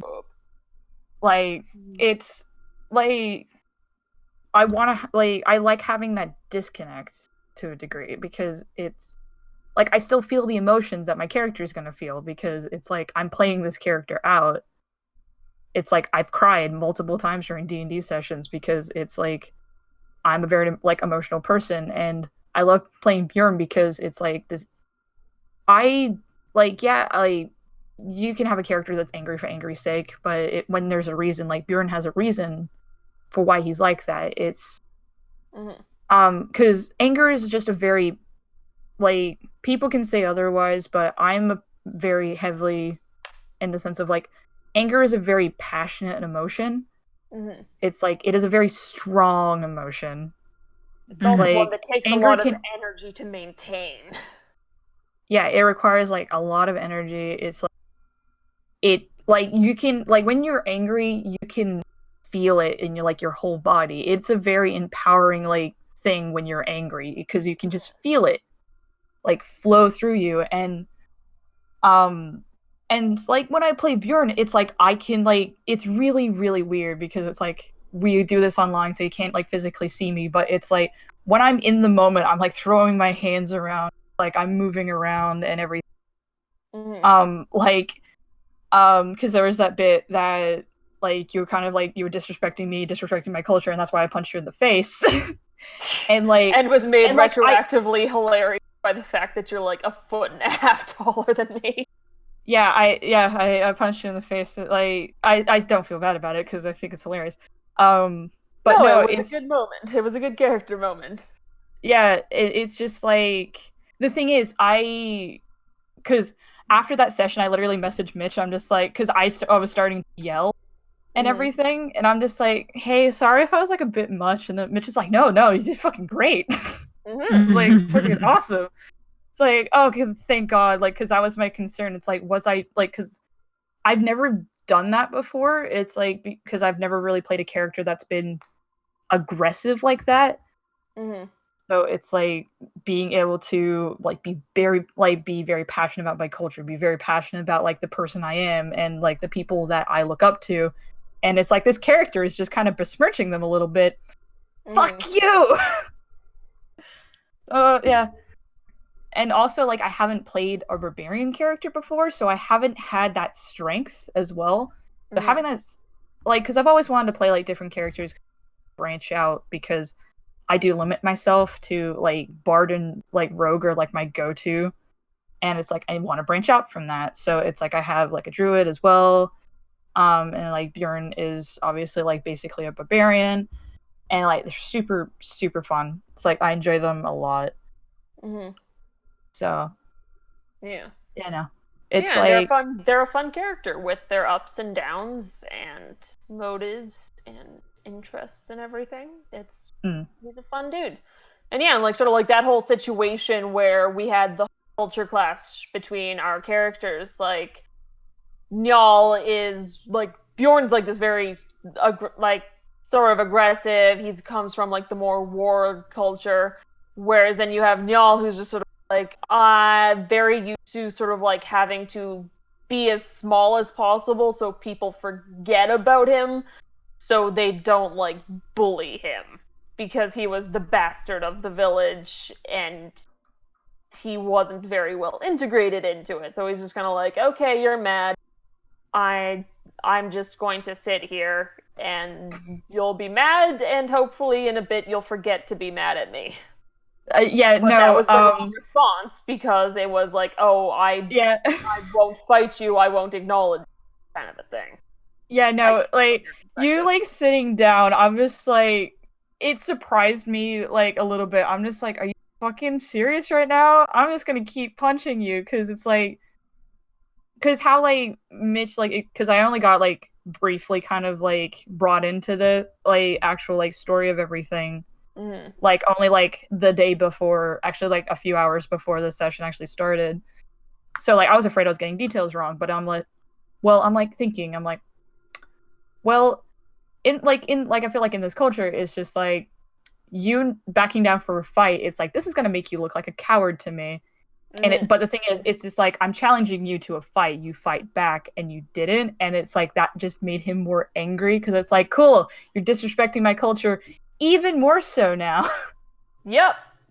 And that was the problem, and it was like it's a flaw from couldn't see what the other was trying to do. I just loved Amanda's reaction to that scene. It's just like I'm like, Amanda, before you like say anything, I'm punching y'all in the face. But no, we've been talking for like way too long. We should wrap things up because we can keep talking for hours at this point. Yeah. As we already have. That's fine. All right. So I mean, we have been talking for 2 hours.